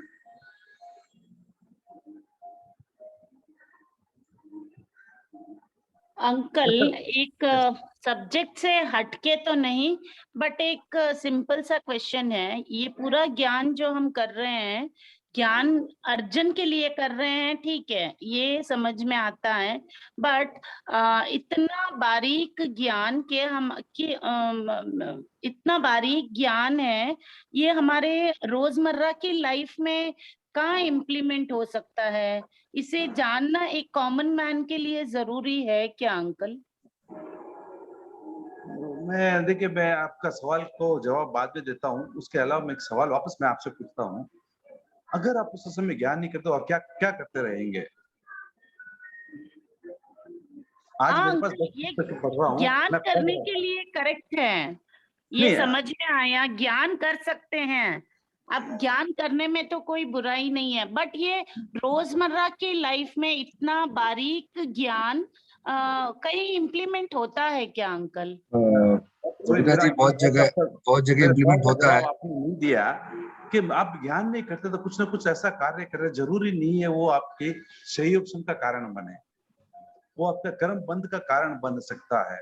जब आप ज्ञान करते हैं तो संयोगक्षम होता है, याद रखिए संयोगक्षम हो रहा है। संयोगक्षम का मतलब आपके आत्मा के पास बंधे हुए जितने भी कर्म उसको वो हल्का कर रहा है। मोक्ष कब जाएंगे? जब जितने भी कर्म है वो टूटेंगे, आप हल्का करते जाएंगे तो आपकी शक्ति, ज्ञान की शक्ति, यानी जितना कर्म कम होगा उतने आपके ज्ञान की ताकत बढ़ेगी। जब आपकी ज्ञान की ताकत बढ़ती जाएगी, आपके उदय का भाव कम होगा, जो डिसीजन लेने की जो कैपेसिटी आपकी बढ़ेगी, क्योंकि आपका ज्ञान संयोगक्षम भाव ज्यादा है। आज मैं ज्ञान नहीं कर रहा हूं तो ये मतलब है कि मेरा उदय भाव ज्यादा है, तो ये जरूरी नहीं कि ये तब तो आपको समझ में आए, लेकिन जब ज्ञान का आवरण कम पड़ता जाएगा तो बोधपति बुद्धि, वेनी के बुद्धि, ये जो है बुद्धियां बढ़ती जाएगी, आपके जीवन में बहुत काम आएगी। कहते हैं ना कि काफी बार हम होते हैं चलते हैं, तत्काल अपने मन में कुछ आ जाता है कि नहीं ये गलत हो रहा है, मेरे को नहीं करना है, आपको रीजन पता नहीं होगा, क्योंकि आपका ज्ञानावधि कर्म का इतना संयोगक्षम हो गया, वो आपको आगाह कर रहा है। अगर वही आपकी ज्ञानावधि कर्म का संयोगक्षम नहीं था, उदय न, तो ये आपको प्रिकॉशंस नहीं देगा। तो जैसे जैसे आवरण कम होता जाएगा, आपके जिंदगी के अंदर काफी चीजों का क्लियरिटी मिलनी चालू हो जाएगी, और जितना कम ज्ञान उतना हम नजदीक है मोक्ष के। सिर्फ नजदीक मोक्ष के लिए नहीं है, मेरे ज्ञान की शक्ति बढ़ने की, मेरी अंतराय कर्म कम होने से मेरी बाकी चीजों की जो मिलने की जो ताकत है वो बढ़ती जाएगी। कब होगा? जब मेरे से आत्मा में ज्ञान के आवरण कम होंगे, और ज्ञान के आवरण तोड़ने में सबसे बड़ा साक्षात रीजन है ज्ञान स्वाध्याय। अब ये पूछ सकते हैं स्वाध्याय क्यों, ध्यान से क्यों नहीं? क्योंकि ध्यान में आप बोर हो सकते हैं, और एक बुक अगर मेरे को आप बोल दे कि तेरापंथ इतिहास आपको पढ़ना है, मैं 10 बार पढ़ लेंगे, 11वीं बार आपको बोर मारना लग जाएगा। लेकिन जब आप नया नया ज्ञान करना चालू होंगे तो आपकी उत्सुकता बढ़ती जाएगी। अच्छा, इन्हें बाद में कही है। जब वो नई उत्सुकता बढ़ेगी तो आपका शेष और बढ़ता जाएगा और आगे बढ़ते जाएंगे। मैं नहीं बोलता हूँ कि ज्ञान ही सब कुछ है, लेकिन ज्ञान के अलावा आपके पास ऐसा कोई साधन आज के अवेलेबल नहीं है जिसमें इतनी स्पीडली आप ज्ञान कर्म तोड़ सकते हैं। ज्ञान नो डाउट, ज्ञान से ज्यादा ज्ञान कर्म तोड़ सकता है, लेकिन एक मन एकाग्र उतना नहीं हो सकता है जितना आज पढ़ते समय हमारा हो रहा है। जो भी पढ़ता है उनका एकाग्रता तो पूछ लीजिए ज्यादा होगी। हमने काफी पढ़े हैं जो जैन भी नहीं थे, बोलते भाई ऑपरेशन, बोले मेरे को बुक दे दो, एनीथिस्टिया की जरूरत नहीं है। तो सोचिए कितना एकाग्र हम ज्ञान में हो सकते हैं। तो इसीलिए हम ज्ञान करते जाए, क्योंकि जैसे जैसे उदय भाव कम होगा, कर्म कम होंगे, नई नई चीज अपने को ऑटोमेटिक वो ज्ञान अपने को समझाएगा, क्योंकि आत्मा में अनंत शक्ति है, अनंत ज्ञान है। तो इसके लिए जितना संयोजन करे इतना आपको जिंदगी में काम आएगा। अंजन साहब, मेरा भी एक पर्सपेक्टिव है इसी विषय में कि जैसे ज्ञान के बारे में जब हम डिटेल में जाते हैं तो 4 लेवल समझ सकते हैं, तो वैसे ही हर एक लाइफ के प्रोसेस में चीज छोटा हो सकता है, लेकिन उसका भी एक सीक्वेंस है, उसका भी एक प्रोसेस है। फॉर एग्जाम्पल, अब ज्ञान में इतना 4 स्टेप है, तो दर्शन में भी हो सकता है, तो दर्शन को भी हम और डिटेल में देख सकते हैं। अगर इसी चीज को हम दूसरे में अप्लाई करें, लाइफ के दूसरे पहलू में अप्लाई करें, जैसे हैबिट्स हो गया, जैसे व्यवहार हो गया, तो उसमें हम अप्लाई, जैसे दूसरे लोग जब बिहेवियर करते हैं तो उसको हम स्टडी करेंगे, तो उसमें भी बहुत सारे लेवल्स आएंगे। और जब इस लेवल्स को हम समझेंगे, we understand this, break it down into smaller steps, तो उसको कैसे अप्लाई करें, उसको कैसे इफेक्टिव कर सकते हैं लाइफ में, उसको भी हम समझ सकते हैं। तो I think this gives another perspective कि लाइफ को हम हर एक प्रोसेस को सब डिवाइड करेंगे और समझेंगे, तो इम्प्लीमेंटेशन और करेक्शन जो हमारे को चाहिए तो वो इजीली अवेलेबल हम कर सकते हैं। दूसरी बात है कि आप काफी लोगों को देखा होगा, एक बार पढ़ते उसको याद हो जाता है। काफी लोगों को देखते 10 बार पढ़ने के बाद में भी याद नहीं होता है, क्योंकि इसके पास सेव पिछले भाव में नहीं था। उन्होंने काफी कर्मों को हल्का कर दिया, इसके लिए उसकी उदय भाव कम है, इसके लिए उसको याद हो रहा है। उसके पास पिछले भाव में ज्ञानावनी कर्म का उदय ज्यादा, ज्ञानावनी गाढ़ रूप से बंधा था, इसके लिए उसको याद नहीं हो रहा, क्योंकि ज्ञानावनी कर्म का उदय चल रहा है। तो जितना मैं सेव इस भाव में, देखिए आज अपने पास सहज मौका है, हम जैन धर्म में अपने पास इतने ग्रंथ अवेलेबल है, हम कितने क्या कर्म को काट सकते हैं। तो हो सकता है अगले भाव में अपने को मोक्ष जाने में ज्यादा तकलीफ ना होगी। कर्म तोड़े बिना मोक्ष नहीं जा सकते हैं, और सबसे साधन वही होता है कि संयोजन करो, ज्यादा से ज्यादा कर्म को तोड़ो, किसी तरीके से तोड़ो। मैं ये नहीं बोलूंगा आप स्वाध्याय करके ही तोड़े, किसी तरीके से तोड़े। तपस्या हो सकती है, तपस्या करे, ज्ञान हो सकता है करे, ध्यान हो सकता है करे, 12 प्रकार में जो प्रकार आपको ध्यान में वो कीजिए। लेकिन जितना संयोजन होगा आने वाले भाव में, कर्म जब आपके पास कम होंगे तो आपकी जो चीजें मिलने की जो है वो ज्यादा मिलेंगे, क्योंकि अपने पास कर्म कम है। तो सवाल पूछ सकते हैं दिनेश साहब, वापस अपन दर्शन के ऊपर आप। हाँ, दर्शन के ऊपर हम थोड़ा चर्चा करते हैं। तो दर्शन का जो कॉमन यूसेज है वो सामान्य अवबोध है।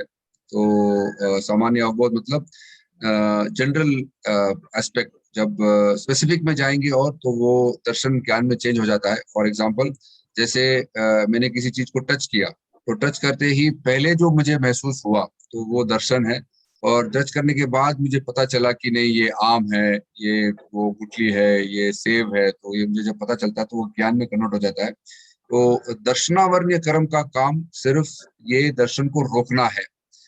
फॉर एग्जाम्पल, वो पहरेदार का जैसे काम करता है।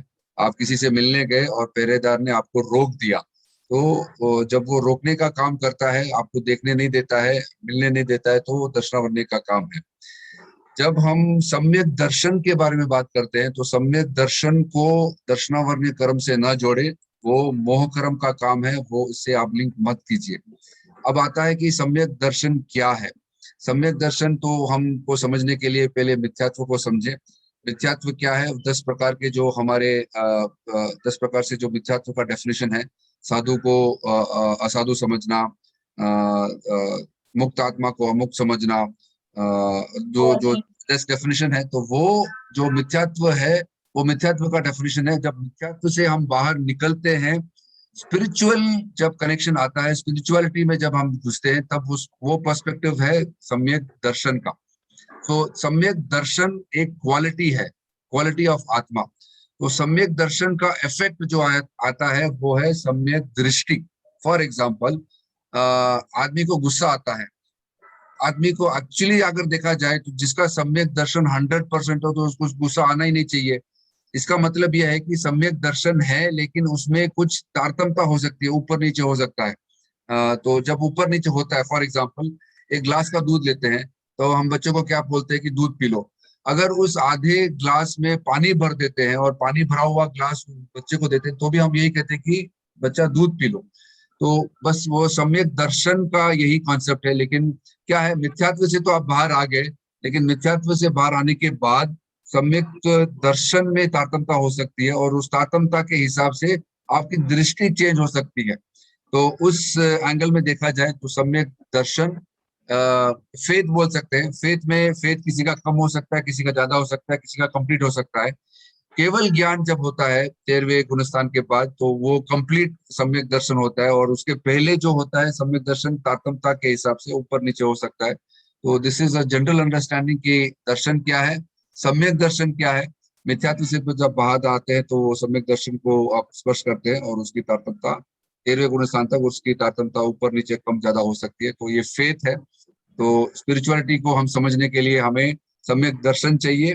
सम्यक दर्शन का जितना आप क्या बोलते हैं गाढ़ता जिसको आप बढ़ाएंगे तो आपका क्लैरिटी ज्यादा बढ़ेगा। वो सम्यक दृष्टि सम्यक दर्शन का इफेक्ट है, और effect depends on your content of सम्यक दर्शन।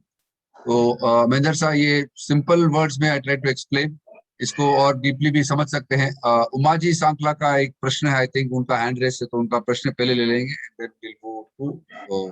महेंद्र साहब। उमा जी, मेरा ऐसा सोचना है कि जो आपने बताया ना अभी कि सम्यक दर्शन किसी का कम होता है, किसी का ज्यादा होता है, मुझे लगता है सम्यक दर्शन केवल सम्यक दर्शन होता है।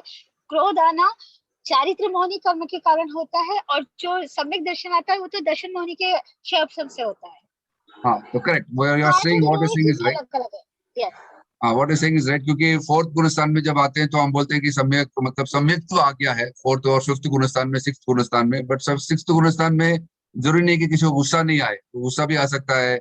नॉट ओनली गुस्सा, जो भी अदर जो कषाय है वो भी आ सकता है। तो उसमें तारतम्यता ऊपर नीचे होता है, but in spite of that तारतम्यता सम्यक तो रहता है, कहने का मतलब। तो सम्यक दर्शन रहता है, और दर्शन का इफेक्ट जो दृष्टि है वो ऊपर नीचे होता है। तो महेंद्र साहब, over to you, your points on this. Dinesh sir, first of all जो सम्यक दर्शन आपने कहा कि जो 13वें गुणस्थान से संपूर्ण होता है, जरूरी नहीं है 4थे गुणस्थान में भी छायक सम्यक प्राप्त हो सकता है। सम्यक चारित्र 13वें गुणस्थान में पूरा होता है, स्टार्ट होता है, लेकिन सम्यक चारित्र दर्शन जो है वो पहले भी आ सकता है। छायक गुणस्थान, छायक आ गया तो जब तक छायक सम्यक तो नहीं है वो पूर्ण नहीं है। और उमा जी आपकी बात सही है, लेकिन आपको ये भी वापस दिनेश सर ने जो कहा एक तरह से सही है, क्योंकि अनंत अनुबंधी क्रोध जब तक है तब तक सम्यक पे भी नहीं आएगा। तो अनंत अनुबंधी क्रोध को सम्यक पे साथ ही उसको खपाना पड़ेगा, वरना नहीं होगा। तो ये बाकी के जो क्रोध होते हैं वो अनंत अनुबंधी के होते हैं। तो इन्होंने अनंत अनुबंधी के संदर्भ में कहा, क्योंकि हम कहते हैं कि 7 प्रकृतियों का सब सही संयोग होना पड़ता है। तो दिनेश का जो उसमें जो उद्देश्य था वो क्रोध अनंत अनुबंधी से संबंधित था, उसको भी तोड़ना अनिवार्य है, वरना सम्यक तो नहीं आएगा। चाहे उसका संयोजन करो, चाहे उसका उपशम करो, या चाहे उसका छाय करो। तो लेकिन जो दर्शन आप लोगों की बात है, वो जो चारित्र मोहनी कर्म के 2 भेद है, चारित्र और दर्शन। दर्शन से मेरी श्रद्धा टिकी रहती है। संयोजन दर्शन को आगमों में इनकी उपमा दी गई है कि आंखों में बर्डन तो है, वो आंखों पे वो चश्मा पहना हुआ है, संपूर्ण मेरे को दिख नहीं रहा है, लेकिन मेरे को संपूर्ण दिखने में सहयोग करता है। संपूर्ण नहीं हुआ लेकिन सहयोग करता है। बिना चश्मा में देखता हूँ तो पूर्ण देखता हूँ, लेकिन इनक का मतलब है कि मैं, मेरी आंखों में कमजोरी है, लेकिन वो मेरे को सहयोग करता है इस कमजोरी को ठकने में। तो मैं संयोजन सम्यक वाला आगे बढ़ता बढ़ता छायक तक पहुंच जाता है, तो उसके मतलब चश्मा हट गया। तो यही होता है। श्रद्धा अलग चीज, जहाँ पे भी ज्ञान दर्शन चारित्र की बात करते हैं, जो दर्शन है वो श्रद्धा की रिलेटेड है, और उपयोग में जहाँ दर्शन की बात करते हैं वो दर्शनावली कर्म से रिलेटेड होते हैं। अब लोग ये कह सकते हैं कि भाई जब ज्ञान से भी मैं जानता हूँ, देखता हूँ, तो मेरे को सामान्य दर्शनावली कर्म की अपेक्षा क्यों, जरूरत क्यों?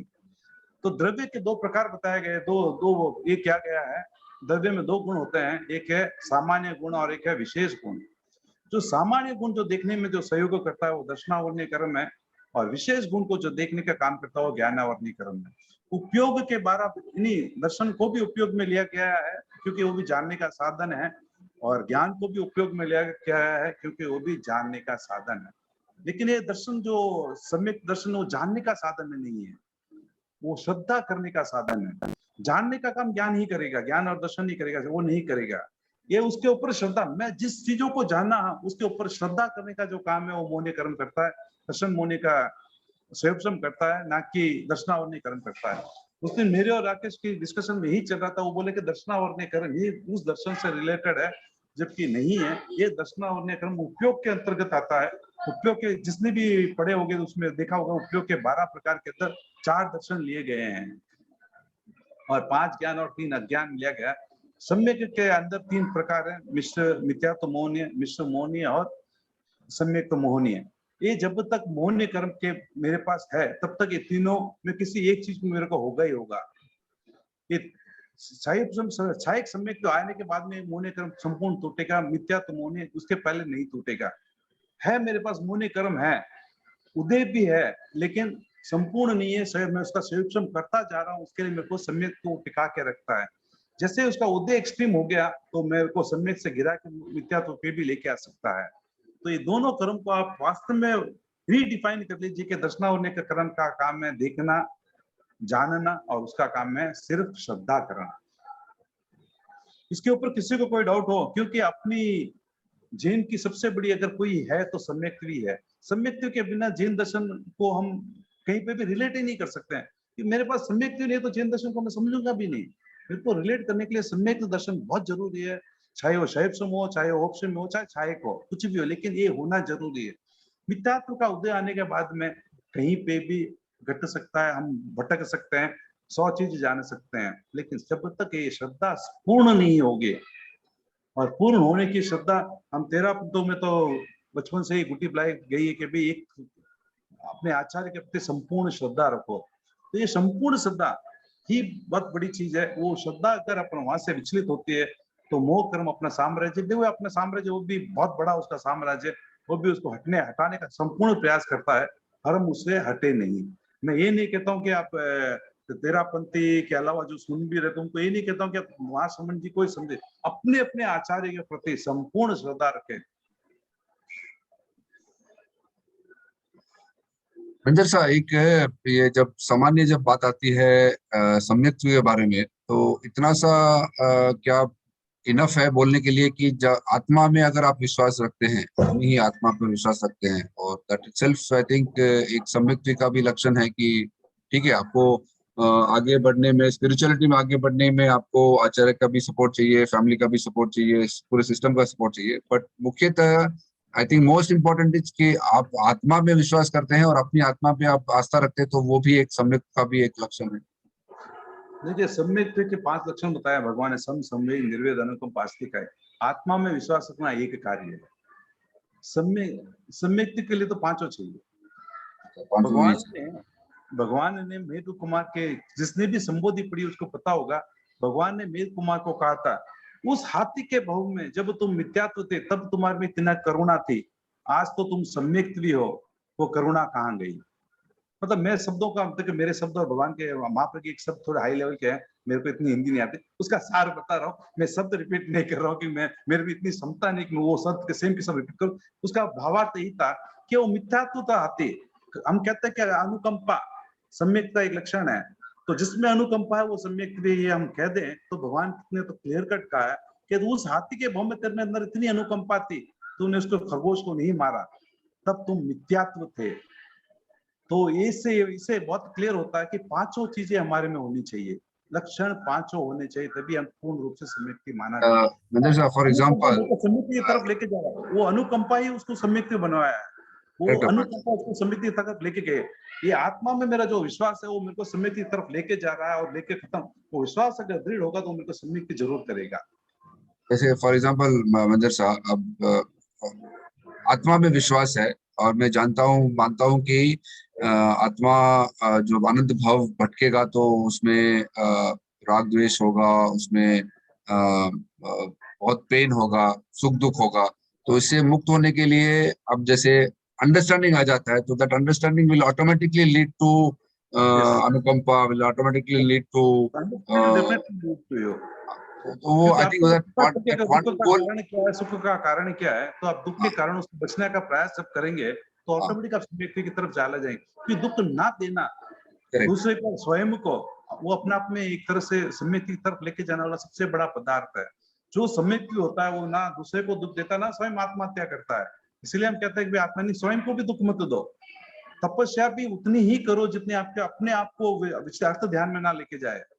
जब तक आप धर्म ध्यान में तब तक तपस्या करो। जो तपस्या आपको अर्थ ध्यान लेके जाए उसको मत करो। भगवान ने बहुत क्लियर कट कहा है, जब तक जितना हो सके आप धर्म ध्यान में रहो, वो सम्यक्ति के नजदीक है। जब तक आप धर्म ध्यान में तब तक आप सम्यक्ति है। अर्थ ध्यान में आने के बाद सम्यक्ति हो सकते हैं, लेकिन जानने के भी चांसेस होते हैं। तो महेंद्र साहब कहने का मतलब ये है कि सिर्फ 2 पॉइंट है, एक तो आत्मा में विश्वास और लिबरेशन जो मुक्ति का मार्ग है, अगर उस पे आस्था है तो आई थिंक सम्यक तो ऑटोमेटिकली वो ही सम्यक्ति कहलाएगा जो इस दोनों पे विश्वास करेगा, और वो काफी है, वो काफी है इतना। देखिए आज मेरे में आप सब लोग तो उपवास भी करते हैं, मेरे पास सम्यक मैं तो संवत्सरी का उपवास नहीं कर रहा, मेरे में समता नहीं है। इसका मतलब ये नहीं कि मैं मिथ्यात्व हो गया। मेरे में आचार करने जो तीसरा पार्ट हो मेरे में बहुत कमजोर। मैं मानता हूँ मैं इसमें मोक्ष नहीं जाऊंगा। करने के लिए आचार भी चारित्र भी कंप्लीट ही चाहिए। वो मेरे पास ज्ञान दर्शन हो सकता है, लेकिन चारित्र नहीं, मैं मोक्ष नहीं जाऊँ। ये तीनों जब कंप्लीट हो तो मैं मोक्ष जाऊंगा। लेकिन मेरे को ये पता है कि ये मेरी कमजोरी है। इस भाव में नहीं, अगले भाव में मैं शायद चारित्र लेके यानी तपस्या करके आगे जा सकूंगा। ये जो मेरी भावना है वो मेरे को उस तरफ जरूर लेके जाएगी। तो सबको ये भावना होनी चाहिए कि मैं आज वो नहीं कर पा रहा हूँ तो हो सके मैं कल कर पाऊँ। आज मैं ज्ञान नहीं कर पा रहा हूँ तो मैं इतना कोशिश करूँ, इतना सेव करूँ, अगले भाव में ज्ञान जरूर हो। क्योंकि बिना ज्ञान किसी चीज को समझ में नहीं आएगा, क्या क्या सही है क्या गलत है समझ में नहीं आएगा। और जब तक वो समझ अपने में पैदा नहीं होगी तब तक मैं मोक्ष नहीं जा पाऊंगा। आचार्य भिक्षु ने तो बहुत क्लियर कट अपने उत्तरवर्ती आचार्यों को निर्देश देके गए कि जब तक नव तत्व समझ में नहीं आए तब तक उसको दीक्षा मत दो। यानी क्या अच्छा है क्या बुरा है, क्या विवेक है, वो उसको समझ में आए तब तक किसी को दीक्षा ही मत दो। तो उसकी वैराग्य भावना कितनी भी होने दीजिए, उनको तत्व के प्रति जानकर जीव अजीव जब वो जानेगा ही नहीं कि जीव क्या है अजीव नहीं है, क्या स्वयं को पालन करेगा। तो ये ज्ञान को अनिवार्य बताया गया है। इसीलिए मैं लोगों को कहता हूँ कि ज्ञान अनिवार्य क्यों? तो ज्ञान एक ऐसे बोलते हैं कि सुई के अंदर धागा बंधा हुआ ज्ञान है, तो सुई कभी खोएगी नहीं। खाली सुई, खाली दर्शन बिना धागे के कहते हैं सुई है, वो कहीं पे भी खो सकती है। खाली श्रद्धा बिना धागे की सुई है, और ज्ञान के साथ श्रद्धा धागे के साथ सुई है, कभी खोई तो मिल जाएगी जरूर। तो इसलिए वो खोने नहीं देगी। इसलिए ये मेरे एग्जाम्पल्स नहीं है, आत्माओं के एग्जाम्पल्स है। तो बिना धागे की सुई कहीं पे भी खो सकती है, तो दर्शन कभी भी खत्म हो सकता है। मेजर साहब, दिस डिस्कशन में थोड़ा लंबा इसलिए खींच रहा हूँ क्योंकि our effort is to simplify spirituality. तो सम्यक्त को इजीली अगर अंडरस्टैंड कर सकते हैं तो स्पिरिचुअल अलाइनमेंट, क्या हमें बोलते हैं कि if you are spiritually aligned you are सम्यक्त। एक बोलते हैं इंग्लिश में शब्द आता है कि स्पिरिचुअल अलाइनमेंट, और इसको हम सिंप्लीफाई करके ऐसे बता सकते हैं क्या? एक होता है सुलभ बोधि, एक होता है सम्यक्त भी। एक होता है सुलभ बोधि, एक होता है सुलभ बोधि, एक होता है सम्यक्त भी। सुलभ बोधि सम्यक्त होना अनिवार्य नहीं, लेकिन वो सम्यक्त की तरफ बढ़ रहा है। वो धर्म को उसका अच्छा लगने लग जाता है, धर्म करने का प्रयास करने लग जाता है। अभी तक वो सम्यक्त नहीं हुआ, सुलभ बोधि हो गया। सुलभ बोधि होना भी अपने आप में बड़ी बात है, क्योंकि वो सुलभ बोधि उसको सम्यक्त की तरफ लेके चला जाएगा। मैं सम्यक्त ना भी हूँ, अगर सुलभ बोधि हूँ तब भी मैं आगे बढ़ जाऊंगा। ये कभी कहीं मेंशन नहीं हुआ है महेंद्र साहब, सुलभ बोधि, पहली बार सुन रहा हूँ। कहाँ इसका वर्णन है? 25 बोल में तो नहीं है 25 बोल में तो नहीं है, और 100 बोल में भी नहीं है। ठीक है, श्रावक संबोध में है, मार्ग में आया हुआ है, ये श्रावक संबोध में है। 6 सवाल पूछते हैं, 6 से 7 सवाल पूछा था इंद्र ने भगवान में, उसमें क्या मैं सुलभ बोधि हूँ। मैं सुलभ बोधि के पहला होता है कृष्ण पक्षी शुक्ल पक्षी, क्या मैं कृष्ण पक्षी हूँ शुक्ल पक्षी हूँ? शुक्ल पक्षी सुलभ बोधि सम्यक्त, ऐसे इसकी ये चीजें बढ़ती रहती है। आगे बढ़ता बढ़ता वो सहायक सम्यक्त तक पहुंचता है, फिर वो मोक्ष जाता है। तो पहले कृष्ण पक्षी से शुक्ल पक्षी में हम आए, शुक्ल पक्षी से बाद में सुलभ बोधि में आए, सुलभ बोधि वाला भी अधपुद्गल उसको सम्यक प्राप्त होना, अधपुद्गल के अंदर वो भी मोक्ष चला जाएगा। एक बार सुलभ बोधि हो जाए, उसको सम्यक टच हो नहीं हो, उसको अंतिम भाव में भी सम्यक आकर मोक्ष चला जाएगा। तो सुलभ बोधि होना भी अपने आप में बड़ी बात है। ये डिटेल और कहाँ मिलेगा महेंद्र सर? सुलभ बोधि श्रावक संबोध में है, रायपसेनियम आगम में है। रायपसेनियम आगम। किसी के पास अगर कोई कंटेंट हो तो प्लीज आप शेयर कर दीजिए व्हाट्सएप में, ग्रुप में शेयर करेंगे तो। धार्मिक होने का पहला लक्षण है सुलभ बोधि। लेकिन नहीं, कभी ये नाम वर्ड कभी सुना नहीं। बाद में वृत्ति, बाद में महावृत्ति, बाद में सम्यक्त, बाद में मतलब ये निर्वाण। ये 6 स्टेप है इसके 6। धार्मिक होने का पहला लक्षण है सुलभ बोधि। मतलब इजीली अंडरस्टैंड करना कुछ ऐसा है या इसका मीनिंग क्या होगा? इस पे एक बड़ी चर्चा करनी पड़ेगी सुलभ बोधि। एक बार मैं डिस्कस करूंगा। एक बार इसको हम पढ़ने के बाद, ये 25 बुक होने के बाद में श्रावक संबोध ले लेंगे। उसके अंदर काफी चीजें हैं जो अपने के लिए बहुत जरूरी है। ठीक है, वो करेंगे श्रावक संबोध। क्योंकि महेंद्र सर, ये आप श्रावक संबोध करेंगे तो ये कितना टाइम चलेगा आपके हिसाब से? 2 महीना 3 महीना चलेगा पूरा? नहीं सर, इसको थोड़ा सा कर लेंगे, जल्दी कर लेंगे उसको, क्योंकि सबको पता है ये सब चीजें। नहीं, फिर भी काफी लोग हैं। हाँ, फिर भी इसको डिटेल में और थोड़ा समझेंगे तो बेटर रहेगा। डोंट माइंड कि अगर ये 2-3 महीने भी चलेगा तो अच्छा है, ताकि सारा डिटेल में सबको समझ में आ जाएगा। वो अच्छा है। सुलभ बोधि ये सब समझना बहुत अनिवार्य है। सुलभ बोधि क्या है, कृष्ण पक्ष क्या है, शुक्ल पक्ष क्या है, सुलभ बोधि, दुर्लभ बोधि सब है। सुलभ बोधि वह होता है जो धर्म के बारे में जानता नहीं है, समझता नहीं है, लेकिन उसको धर्म अच्छा लगता है, वह है सुलभ बोधि। तो उसके अंदर क्या श्रावक के प्रतिमा, श्रावक के विश्राम सलेखना, सबके सब डिटेल दिए श्रावक संबोध के अंदर। क्या क्या चीज होनी चाहिए, सबके 12 व्रत के भी संक्षिप्त वर्णन है। फिर अच्छे श्रावकों के बारे में भी छोटी छोटी स्टोरीज है। वो श्रावक कैसे दृढ़ धर्मी थे, श्रावक की क्या गुणवत्ता है, क्या क्या होनी चाहिए श्रावक के अंदर, ये सब के सब उस बुक के अंदर आया हुआ है। क्योंकि लास्ट वीक जब मैं हैदराबाद गया था तो मेरे मन में था कि जैसे नरक द्वार हमारे में हमने बंद कर लिए हैं, तो वैसे त्रियंच द्वार भी हम बंद कर सकते हैं। तो उस पे I want to do some चर्चा विद द पीपल। तो मेरा वो विषय था कि हम नरक द्वार कैसे बंद कर सकते हैं। तब साधु जी बता रहे थे कि भगवान महावीर ने 3 द्वार बंद करके जा चुके अपने लिए। बंद करके जा चुके हैं, लेकिन हम कितना फॉलो करते हैं, कितना हम करेक्ट हमने खोला है। करेक्ट। तो हम कैसे उसको बंद कर सकते हैं? और साधु श्री बता रहे थे कि सम्यक्त की प्राप्ति के बाद आपके 3 द्वार तो बंद है, स्त्री का भी बंद है। तो मुझे लगा कि नरक द्वार बंद करने के बाद और भी बहुत सारे स्टेप्स हैं। जैसे आज पता चला कि सुलभ बोधि भी एक बड़ा स्टेप है। तो इस पे अगर हम थोड़ा और डिटेल में अगर हम डॉक्यूमेंट करके इसके बारे में चर्चा करेंगे तो सबको बहुत महत्वपूर्ण होगा। क्योंकि सम्यक्त तो बहुत I think is a very big step, और बट उस स्टेप को पार करने से पहले हम छोटा स्टेप कैसे पार कर सकते हैं, उसका एक अंडरस्टैंडिंग रहेगा तो it be very helpful for us. तो मैं निवेदन करूंगा आज के मेंबर से कि अगर आपके पास कोई कांटेक्ट अवेलेबल है तो उसको आप व्हाट्सएप में फोटो भी भेज सकते हैं, तो इजी रहेगा समझने के लिए और आगे अध्ययन करने के लिए।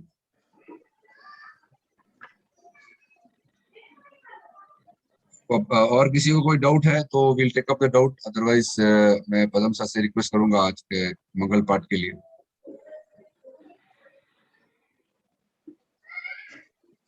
First week after Diwali I thought बहुत से लोग नहीं आएंगे, फिर भी I think good participation, 19 participants today. तो अच्छा लगा कि आप सब लोग पार्टिसिपेट कर रहे हैं।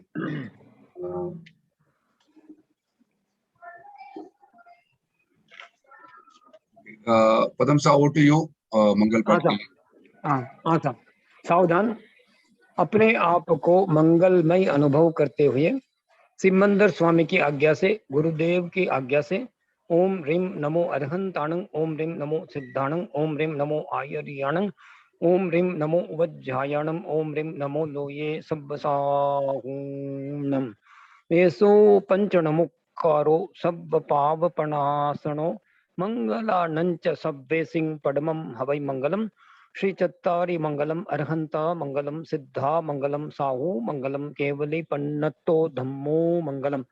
चत्तारि लोकोत्तमा अर्हन्ता लोकोत्तमा सिद्धा लोकोत्तमा साहू लोकोत्तमा केवली पन्नतो धम्मो लोकोत्तमो चत्तारि शरणं पवज्जामि अर्हन्ते शरणं पवज्जामि सिद्धे शरणं पवज्जामि साहू शरणं पवज्जामि केवली पन्नतं धम्मं शरणं पवज्जामि धम्मो मंगल मुक्तित्तम अहिंसा संयमो तवो देवावित्तम नमं संते जस धम्मे सयामणो चैत्ता भारहं वासम चक्रवर्ती महिद्यो संति संति करेलो ये पत्तो गई मणुत्तरम देव दानव गंधर्वा जखरखस किन्नरा बम्बयारिंग नमं संते दुःखरंजे करंतितम मंगलम भगवान वीरो मंगलम गौतमो घनी मंगलम स्थूल भद्राद्या जैन धर्मोस्तु मंगलम मंगलम मतिमान भिक्षु मंगलम भार मल्लकः